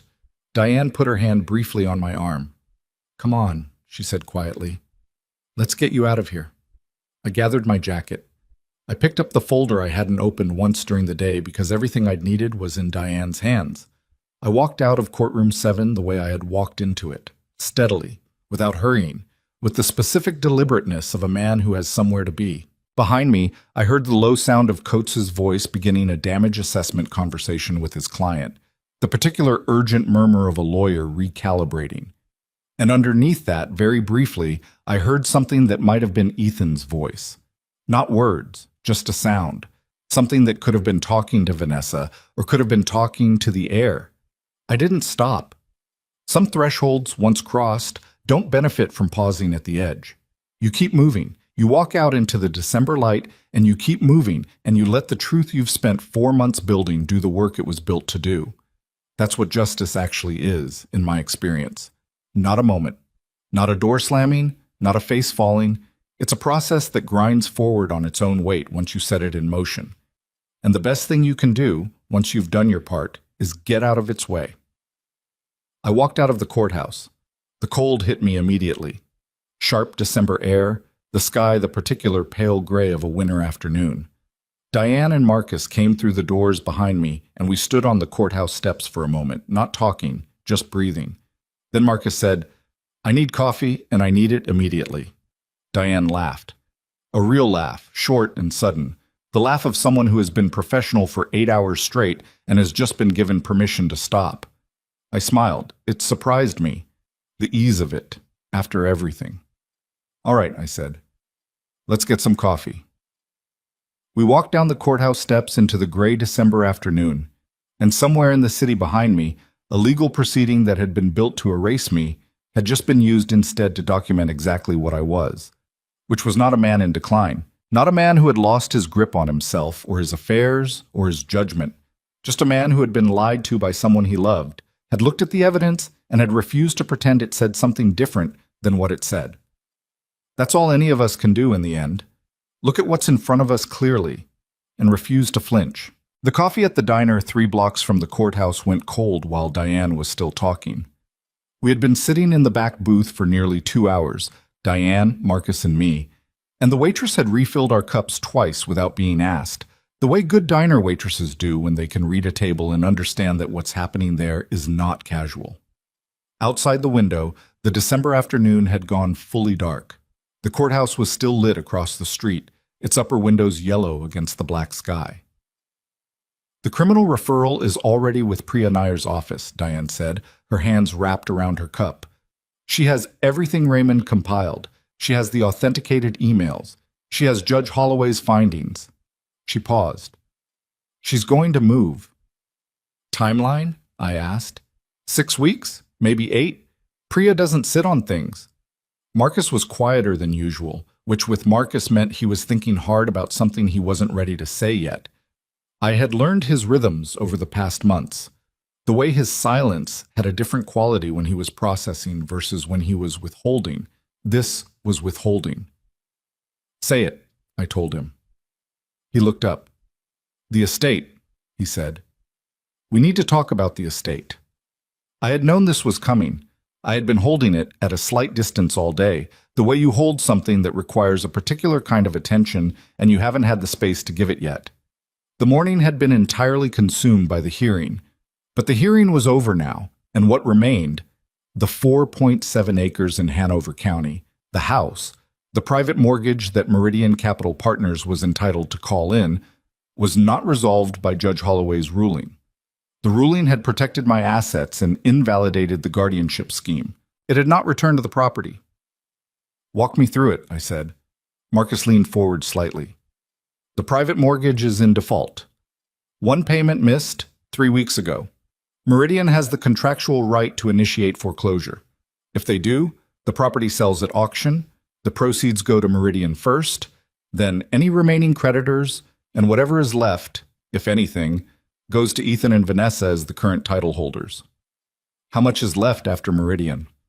Raymond's latest estimate puts the net somewhere between 300 and 400,000, depending on auction price. Which sounds like a number until you realize that Ethan and Vanessa's remaining debt, the credit cards, the personal loans, the business account balances, totals somewhere north of 600,000. I absorbed that. So they walk away from the auction with nothing, I said. Less than nothing. The debt doesn't disappear at auction. It follows them. I looked at my cold coffee. And the first refusal clause? Marcus glanced at Diane, who gave him the slight nod that meant go ahead. The transfer documents contain a clause, he said, that gives the original grantor, you, the right of first refusal if the property is ever threatened by foreclosure or third-party debt action during the grantor's lifetime. It's a standard protective clause in estate transfers. Most people never need it. He paused. You need it. Can we exercise it given the criminal proceedings? That's actually an argument in our favor, not against us, Marcus said. The private mortgage was taken on in the context of a fraudulent scheme that specifically targeted you. The circuit court's findings today document that. We argue that the debt was incurred in bad faith, that the first refusal clause exists precisely to protect against this scenario, and we file to exercise it before Meridian pulls the foreclosure trigger. How fast can you file? I can have the motion drafted by end of week. I looked at him. Do it. He nodded once and pulled out his phone to make a note. Across the table, Diane let out a slow breath. Not dramatic, just the specific exhale of a person who has been carrying a great deal of tension and has just been given permission to put a portion of it down. There's one more thing, she said, and her tone shifted in the way I had learned to pay attention to. The shift that meant what she was about to say was the part she'd been building toward. Ethan, I said. Ethan. She held my gaze. Coates is going to withdraw. He can't represent both of them anymore. Their interests are completely divergent now. Vanessa's going to fight the criminal charges with everything she has. Ethan, she paused. Ethan has a decision to make about whether he follows her into a trial or whether he cooperates. What does cooperation look like? It looks like testimony about the planning conversations, about what he knew and when, in exchange for reduced exposure, probation rather than incarceration, most likely. She was careful with her next words. His testimony would strengthen the criminal case against Vanessa considerably. The table was quiet. I understood what she was not quite saying directly, that my son cooperating with the prosecution meant my son testifying against his wife, that it meant choosing, finally and publicly and on the record, something other than the path Vanessa had laid out, that it meant, in a way that no private letter or voicemail could accomplish, actually facing what he had been part of. That's his decision, I said, not mine. I know that, Diane said. I just wanted you to have the full picture. I picked up my cold coffee and drank it anyway, because it was there, and because the bitterness of it felt appropriate for the moment. The call I had not expected came 11 days later.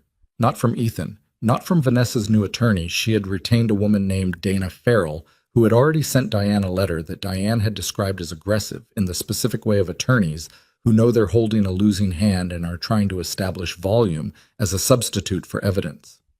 The call came from Gerald Coates. He called Diane, not me, which was the correct protocol, and Diane relayed it to me that same evening.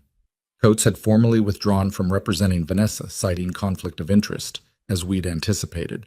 He was continuing to represent Ethan, and he was, off the record, in the careful phrasing of an attorney communicating something significant without committing it to writing, indicating that his client was prepared to cooperate with the DA's office.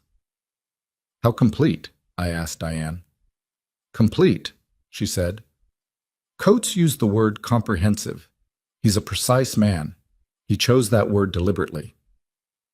I sat with that for a long moment. Comprehensive meant Ethan was going to tell Priya Nair everything. The planning conversations, the timeline, the specific decisions he'd been part of, and the specific things Vanessa had told him that he'd accepted, or not questioned, or actively assisted. It meant the full interior of a marriage I had never been permitted to see was going to be opened up and examined under the unforgiving light of a criminal proceeding. It meant my son was going to tell the truth, for possibly the first time in a long time, to people who had the authority to use it. I did not feel triumphant about that. I want to say that clearly. There is a version of the story where the father receives news that his son is cooperating against the woman who manipulated him and feels a surge of vindication, of the particular satisfaction of being right about someone you warned your child about years ago. I did not feel that. What I felt was something heavier and less comfortable than vindication, something closer to sorrow, not for what was happening, but for the distance between who Ethan had been at 9 years old and who he had become at 39.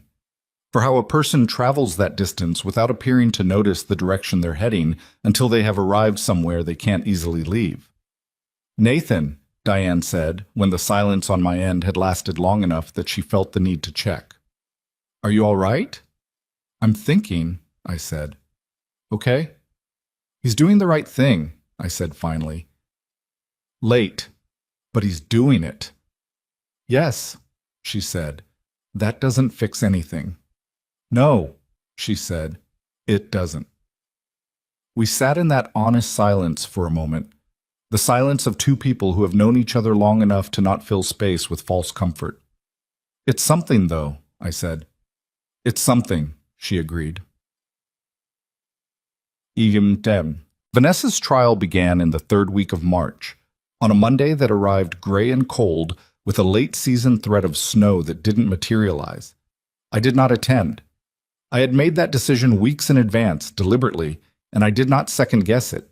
My presence in that courtroom was not required and was not useful, and the act of sitting in a gallery watching a proceeding that had already been decided by the evidence was not something I needed for my own resolution.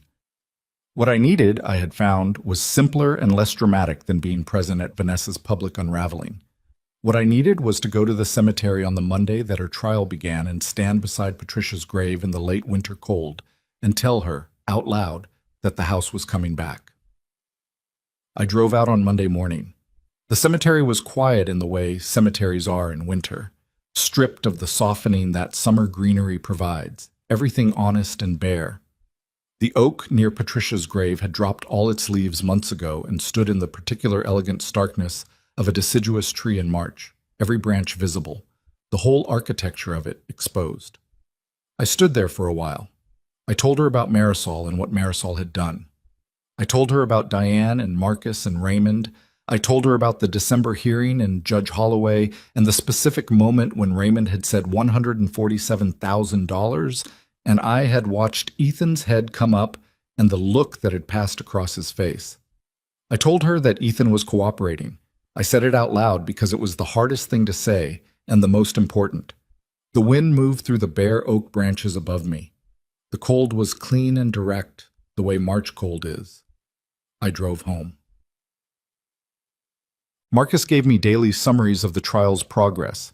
Not transcripts. Diane had access to those, but we both understood I didn't need to read every word.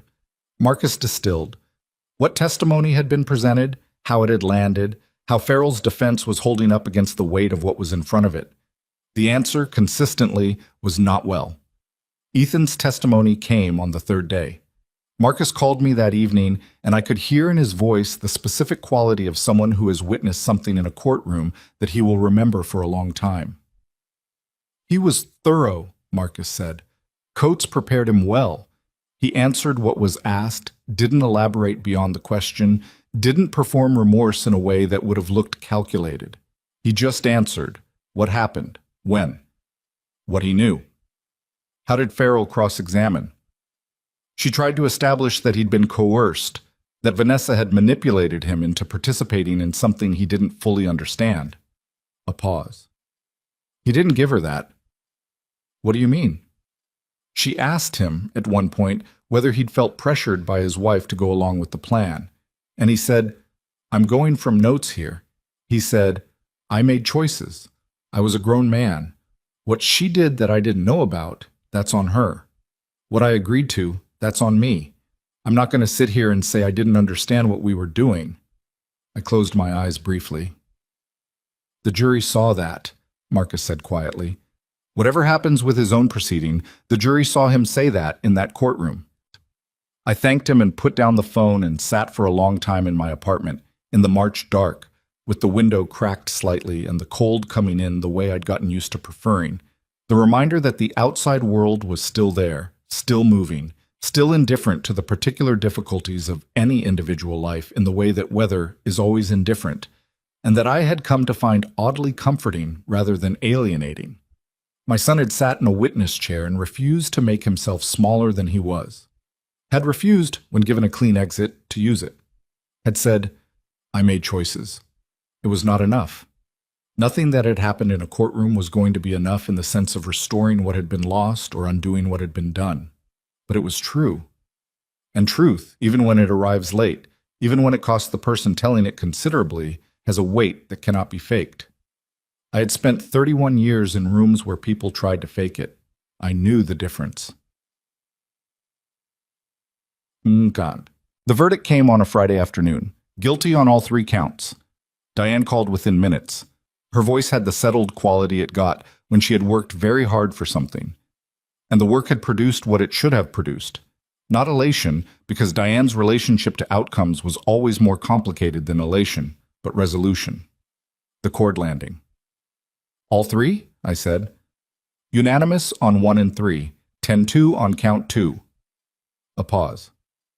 "Sentencing in 8 weeks. Priya is pushing for the upper range." "Sinclair took a plea last week, 2 counts. His bar license is already suspended." She paused. "It's done, Nathan. The criminal piece. It's done." I stood at the window of my apartment. I had moved back to my own place in December, the week after the circuit court hearing, because the hotel had served its purpose and served it well, and I was ready to sleep in my own bed again. And I looked out at the March city. The street below was wet from afternoon rain. The lights were coming on in the buildings across the way, one by one, the ordinary evening sequence of a city going from work to home. I thought about the first night, the hotel room off I-95, the industrial cleaning product smell, the interstate sound through the thin curtain, the way I had sat on the edge of the bed and decided that the only thing available to me was the next thing, and the next, and the one after that. I thought about Marisol running across the dark gravel toward my car. "Diane," I said, "thank you for all of it, for answering the phone at 11:30 on a Saturday and never once making me feel like what I was asking was more than you could carry." A brief silence. Diane, deflecting sincerity, "You paid me well." "Not well enough." "No," she said, with a small warmth in it. "Probably not." Mom. Ethan's plea came 4 weeks after the verdict. 1 count of conspiracy. Cooperation formally noted. The DA recommended probation and community service, no incarceration, subject to Judge Tully's approval. I was not present. I received the news from Marcus, who had attended as an observer. "How was he?" I asked. Marcus considered the question with the care it deserved.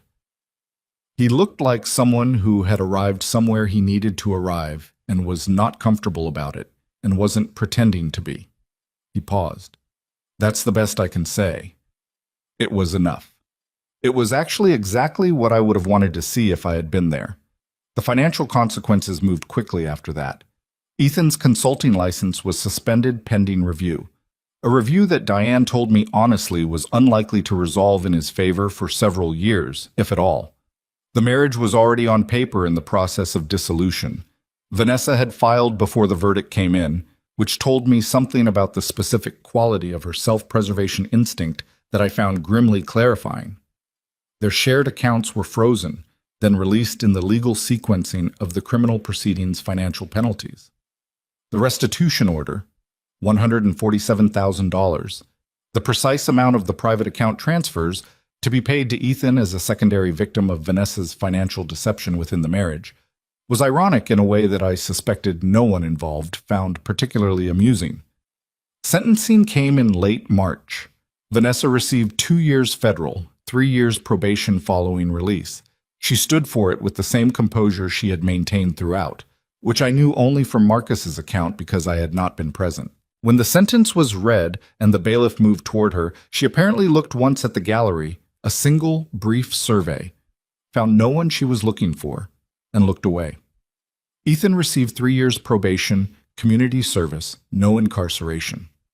I was told this by Diane on a Tuesday morning while I was drinking coffee at my kitchen table with the newspaper open in front of me and the March light coming in sideways through the east-facing window, the way it does in the last weeks before the clocks change.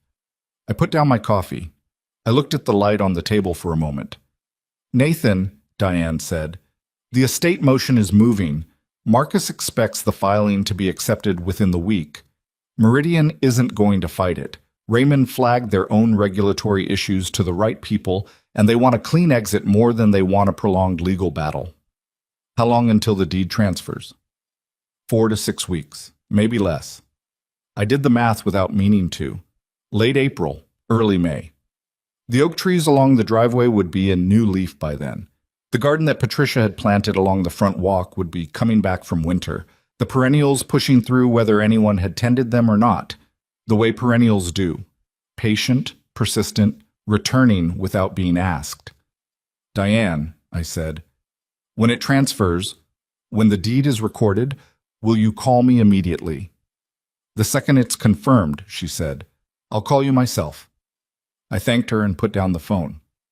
Outside the window, the March morning was doing what March mornings do in Virginia, cycling through 3 different weathers in the space of an hour, sun and cloud and a brief scatter of rain that passed before you could decide whether to find an umbrella. Indeterminate, between things, not winter anymore, not yet spring, suspended in the particular uncertainty of a season that hasn't committed. I understood that feeling intimately. I was not done. The deed hadn't transferred yet. Ethan's 3-year probation was going to be 3 years of whatever it was going to be.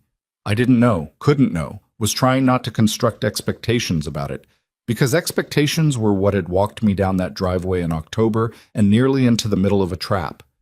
And the wound that this whole year had opened in me was not the kind that closes cleanly. It closes the way real wounds close, slowly, with scar tissue, leaving something different in its place than what was there before. But the criminal proceedings were done. The verdict was on record. The conspiracy that had been built with such patience and precision over 14 months, in emails and private meetings, and a dinner invitation sent to a father who had been waiting 2 years for exactly that call, all of it had been used in the end not to destroy me but to document permanently and publicly exactly what had been attempted and by whom. The trap had become the evidence had become the case, and the case had become a ruling, and then a verdict, and then a sentence. And somewhere in the machinery of all that consequence, the house at the end of the long oak-lined driveway was making its way back to the name it should have stayed in all along. I got up from the kitchen table. I rinsed my cup. I put on my coat and went for a walk in the uncertain March morning, through the neighborhood I had lived in for years, and that had held me through the hardest months of this. And I walked for a long time without any particular destination, just moving, just being present in the ordinary, difficult, beautiful fact of a day that was mine. That was enough.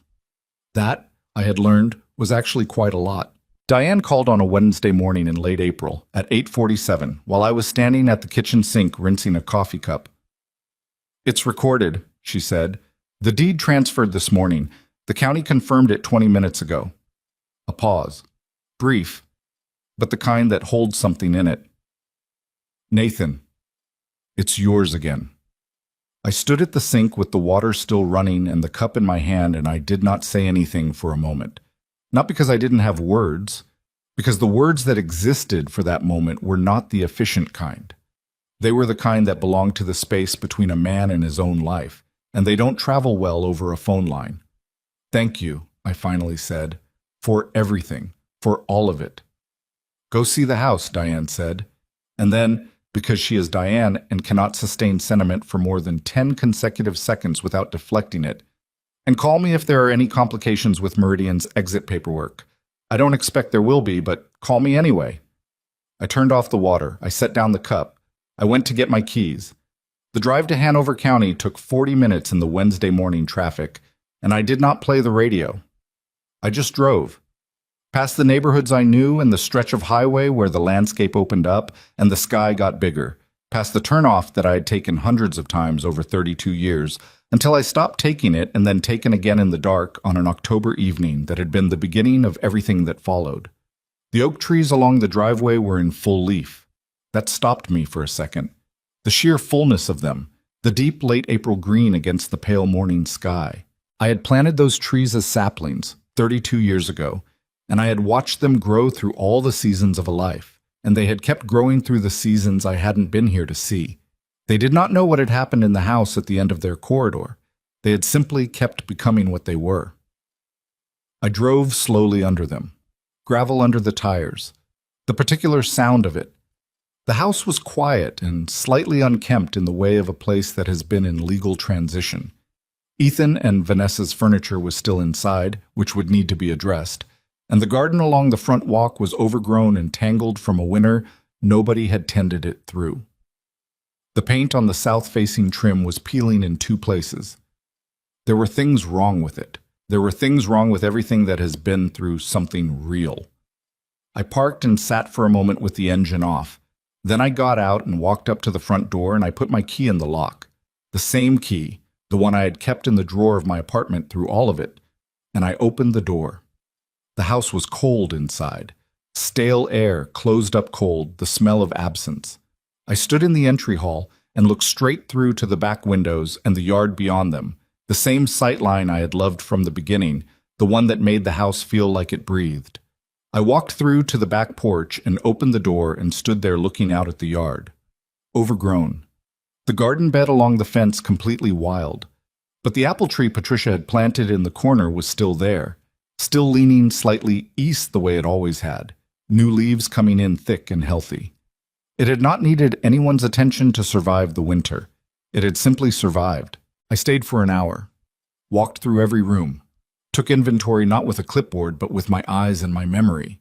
What needed work, what was sound, what had been altered, and what was unchanged. The bones were good. The bones were what I had built, and the bones held.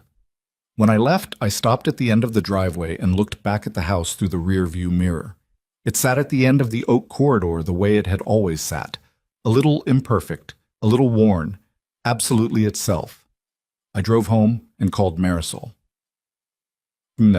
She came the following Saturday with her daughter Elena and a level of organizational energy that I had learned over the months of knowing her in this new context not to interfere with. They moved through the house for 2 full days. They opened windows and scrubbed floors and cleared the wild tangle from Patricia's garden bed with a thoroughness that bordered on the ceremonial.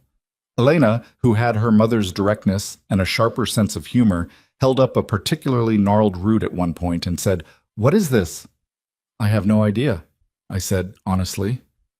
"Neither does it," she said, and dropped it in the yard waste bag. By Sunday evening, the house was clean.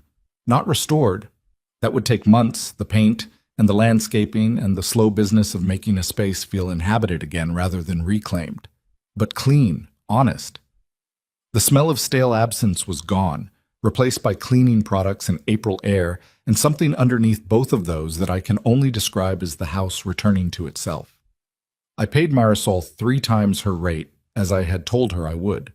She argued with me briefly in the way she argued, not performance, genuine discomfort at what she considered excess. And then she accepted it because I told her plainly that what she had done on an October evening in the dark was not something I could compensate, and that this was not an attempt to. It was simply what it was. She looked at me for a moment. "Your wife would have liked how this turned out," she said.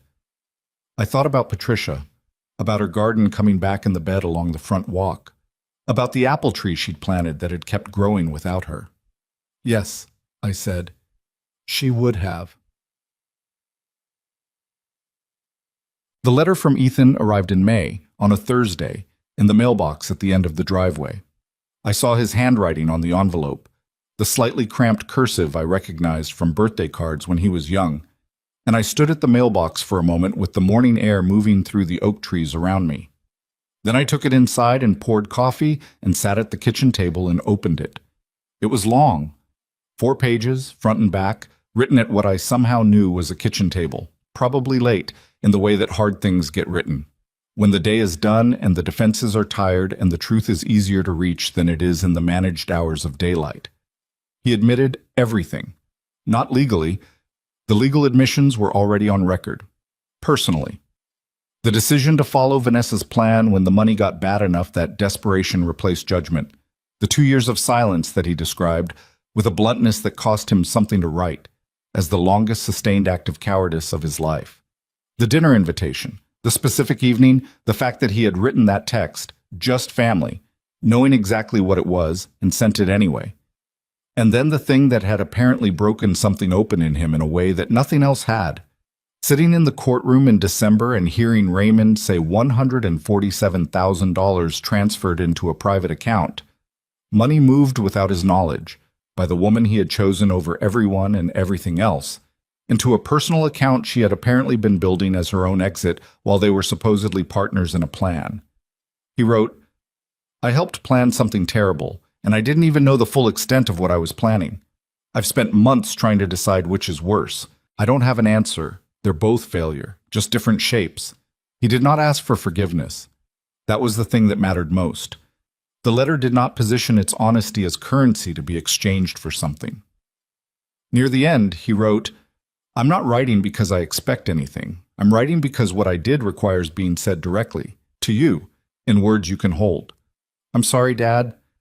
I know that's not enough. I just needed you to have it." I read it twice. Then I folded it and put it in the drawer of the desk in the room I'd turned into a study. Not to dismiss it, to give it a place, to acknowledge that it existed and mattered and was not nothing, while also not pretending it closed what it couldn't close yet. Some distances don't close because someone decides to close them. They close, if they close, in the slow accumulation of choices made differently, one at a time, over time, without guarantee. I was not ready to call him. I understood that about myself clearly enough not to force it. But I also understood, sitting at that kitchen table in the May morning with the sound of the garden crew working outside, that not being ready was not the same as never. That the drawer I'd put the letter in was not a door I was locking. It was a place I could come back to when I was ready to take the next step. That had to be enough for now. And on June, I hired the landscape company. I gave them Patricia's notebook, the one with her garden sketches, 32 years old, the pages slightly yellowed but the handwriting as clear as the day she'd made them. The designer, a young woman who held the notebook with both hands and read it with the particular focus of someone recognizing good work, said she knew what she was doing. She knew what she was doing in most things, I said. The replanning took 3 weeks. I worked alongside the crew some mornings, not because I was required to, but because there was something in it I needed. The physical directness of putting something in the ground and watering it and coming back the next day to see it slightly more established than the day before. Patricia had always said that gardens teach patience better than anything because they don't respond to impatience. They respond to time and consistency and appropriate conditions. They cannot be hurried. I thought about that a great deal in June. The letter I wrote back to Ethan took me 3 weeks, not because I didn't know what to say. I knew the shape of it from early on, but the shape kept changing as I sat with it. Too cold, too forgiving, too efficient. The thing resisted being written quickly, which I understood eventually was the correct response. Some things should resist being written quickly. The final version was 2 pages, handwritten, mailed on a Tuesday morning in August. I told him I had read his letter many times, that it mattered, not as resolution, not as restoration, but as evidence of something I had not been certain still existed, the capacity to look at what you've done without softening it. I told him about the house, about Marisol and Elena, and the 2-day cleaning operation, about Patricia's garden coming back, about the apple tree that still leaned east.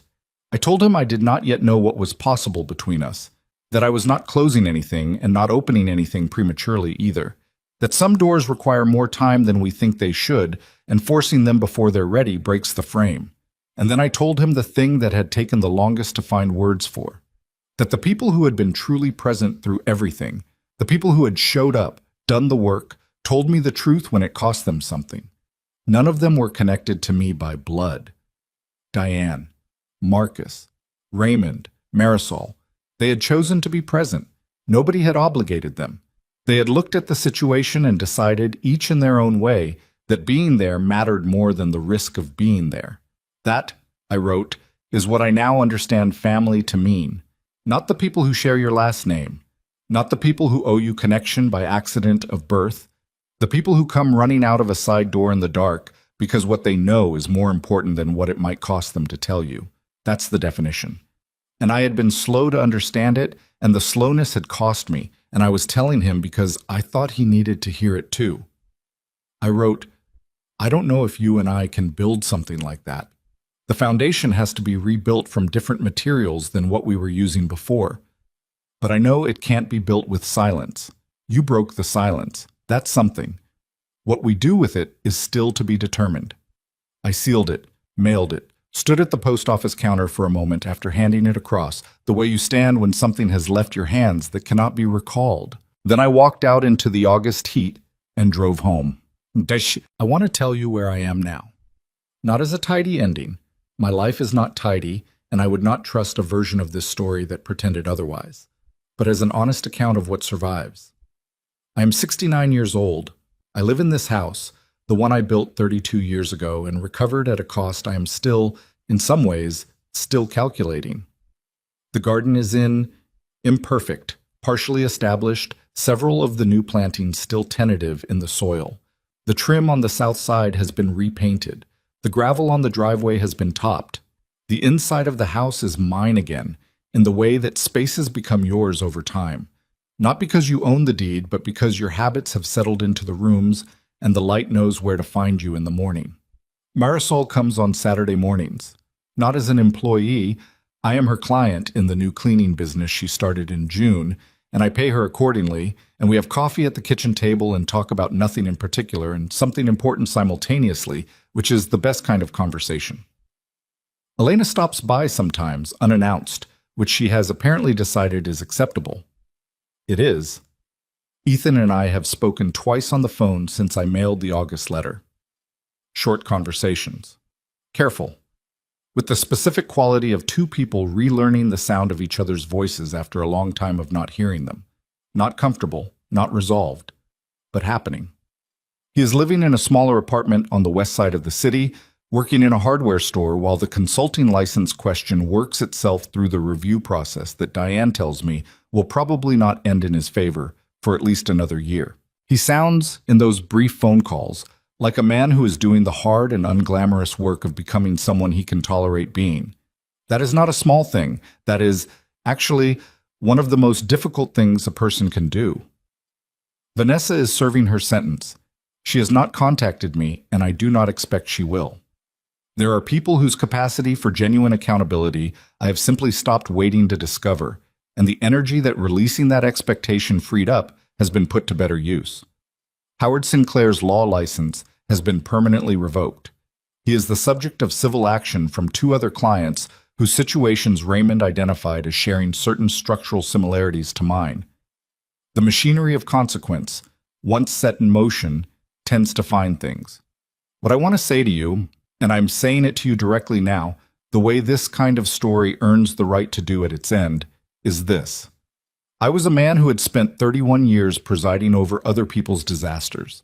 I had seen, from an elevated position, the full range of what human beings are capable of doing to each other in the name of money and fear and the specific desperation that comes from watching a life you've built begin to come apart. I thought I understood it. I thought the professional familiarity with human capacity for harm had given me a kind of protection, an immunization. It had not. When the harm came from my own son, it was exactly as devastating as if I had never seen the inside of a courtroom. Maybe more so, because I understood precisely what was being done to me and could not stop the feeling of it by naming it. Understanding betrayal intellectually does not make it hurt less. It just makes you a more articulate witness to your own pain. What I want you to take from this, if you are sitting with your own version of this story, if you are the person who has given and given and given and watched it be taken, if you are the one who opened a door in good faith and found a trap behind it, is that the capacity to fight back is not dependent on being extraordinary. It is dependent on being willing to see clearly, to look at the evidence in front of you without the softening that love sometimes demands, and that loyalty sometimes provides, and that desperation always tries to manufacture. To say, this is what this is, not what I wish it were, not what it was before, what it is right now in front of me, documented and undeniable. You are allowed to see clearly. You are allowed to act on what you see. You're allowed to protect what is yours: your home, your money, your name, your dignity, your right to exist in this world on your own terms, without apologizing for the protection. The fact that the person trying to take those things from you is someone you love does not obligate you to let them succeed. Love is not a contract that requires you to surrender your life as the price of maintaining it. And you are allowed to choose your family, not only the one you were born into, but the one you build. The Marisols who come running in the dark, the Dianes who pick up the phone at 11:30 on a Saturday, the Raymonds who follow the money without flinching, the Marcuses who attend your hearings because they understand that the outcome matters to a person, not just a case. Those people are family. The blood ones who choose to stay and choose to be honest and choose you over and over again, they can be family too. But the choosing is the thing, the showing up is the thing, not the name on the birth certificate. The house is quiet this morning. October again. A year from the evening that started all of it. And the oak trees along the driveway are turning, red and gold at the edges, the leaves catching the low morning light the way they do in October, the way they have done every October for 32 years, indifferent to everything that has passed beneath them. I sit on the back porch with my coffee and I look at Patricia's garden, at the apple tree leaning east, at the yard where my son used to run in the summer dark catching fireflies in a jar back when the distance between who he was and who he would become was not yet visible. I do not know what Ethan and I will build. I know it will be slow. I know it will require both of us to do things that do not come easily. I know there will be days when the distance seems too wide and the history too heavy, and the question of whether it's worth the effort genuinely unanswerable. But I'm still here, in this house, with this coffee, with this October light on the oak trees that I planted when they were young and that have become, over 32 years, something substantial and enduring and entirely their own. I survived being betrayed by someone I loved without becoming someone I don't recognize, without hardening into bitterness, without letting the worst thing that happened to me become the defining thing about me. I held on to the work and the truth and the people who chose to stand with me, and I let the process do what it was built to do. That is not a small victory. In fact, I have come to understand it is the only one that matters, not what you defeat, what you manage to remain. I finish my coffee. The October morning is moving toward its middle now, the light shifting, the yard coming into its full morning color. Inside somewhere, a door moves in a draft from the window I left open. The house is breathing. I am still in it. That is enough. That is finally and completely enough.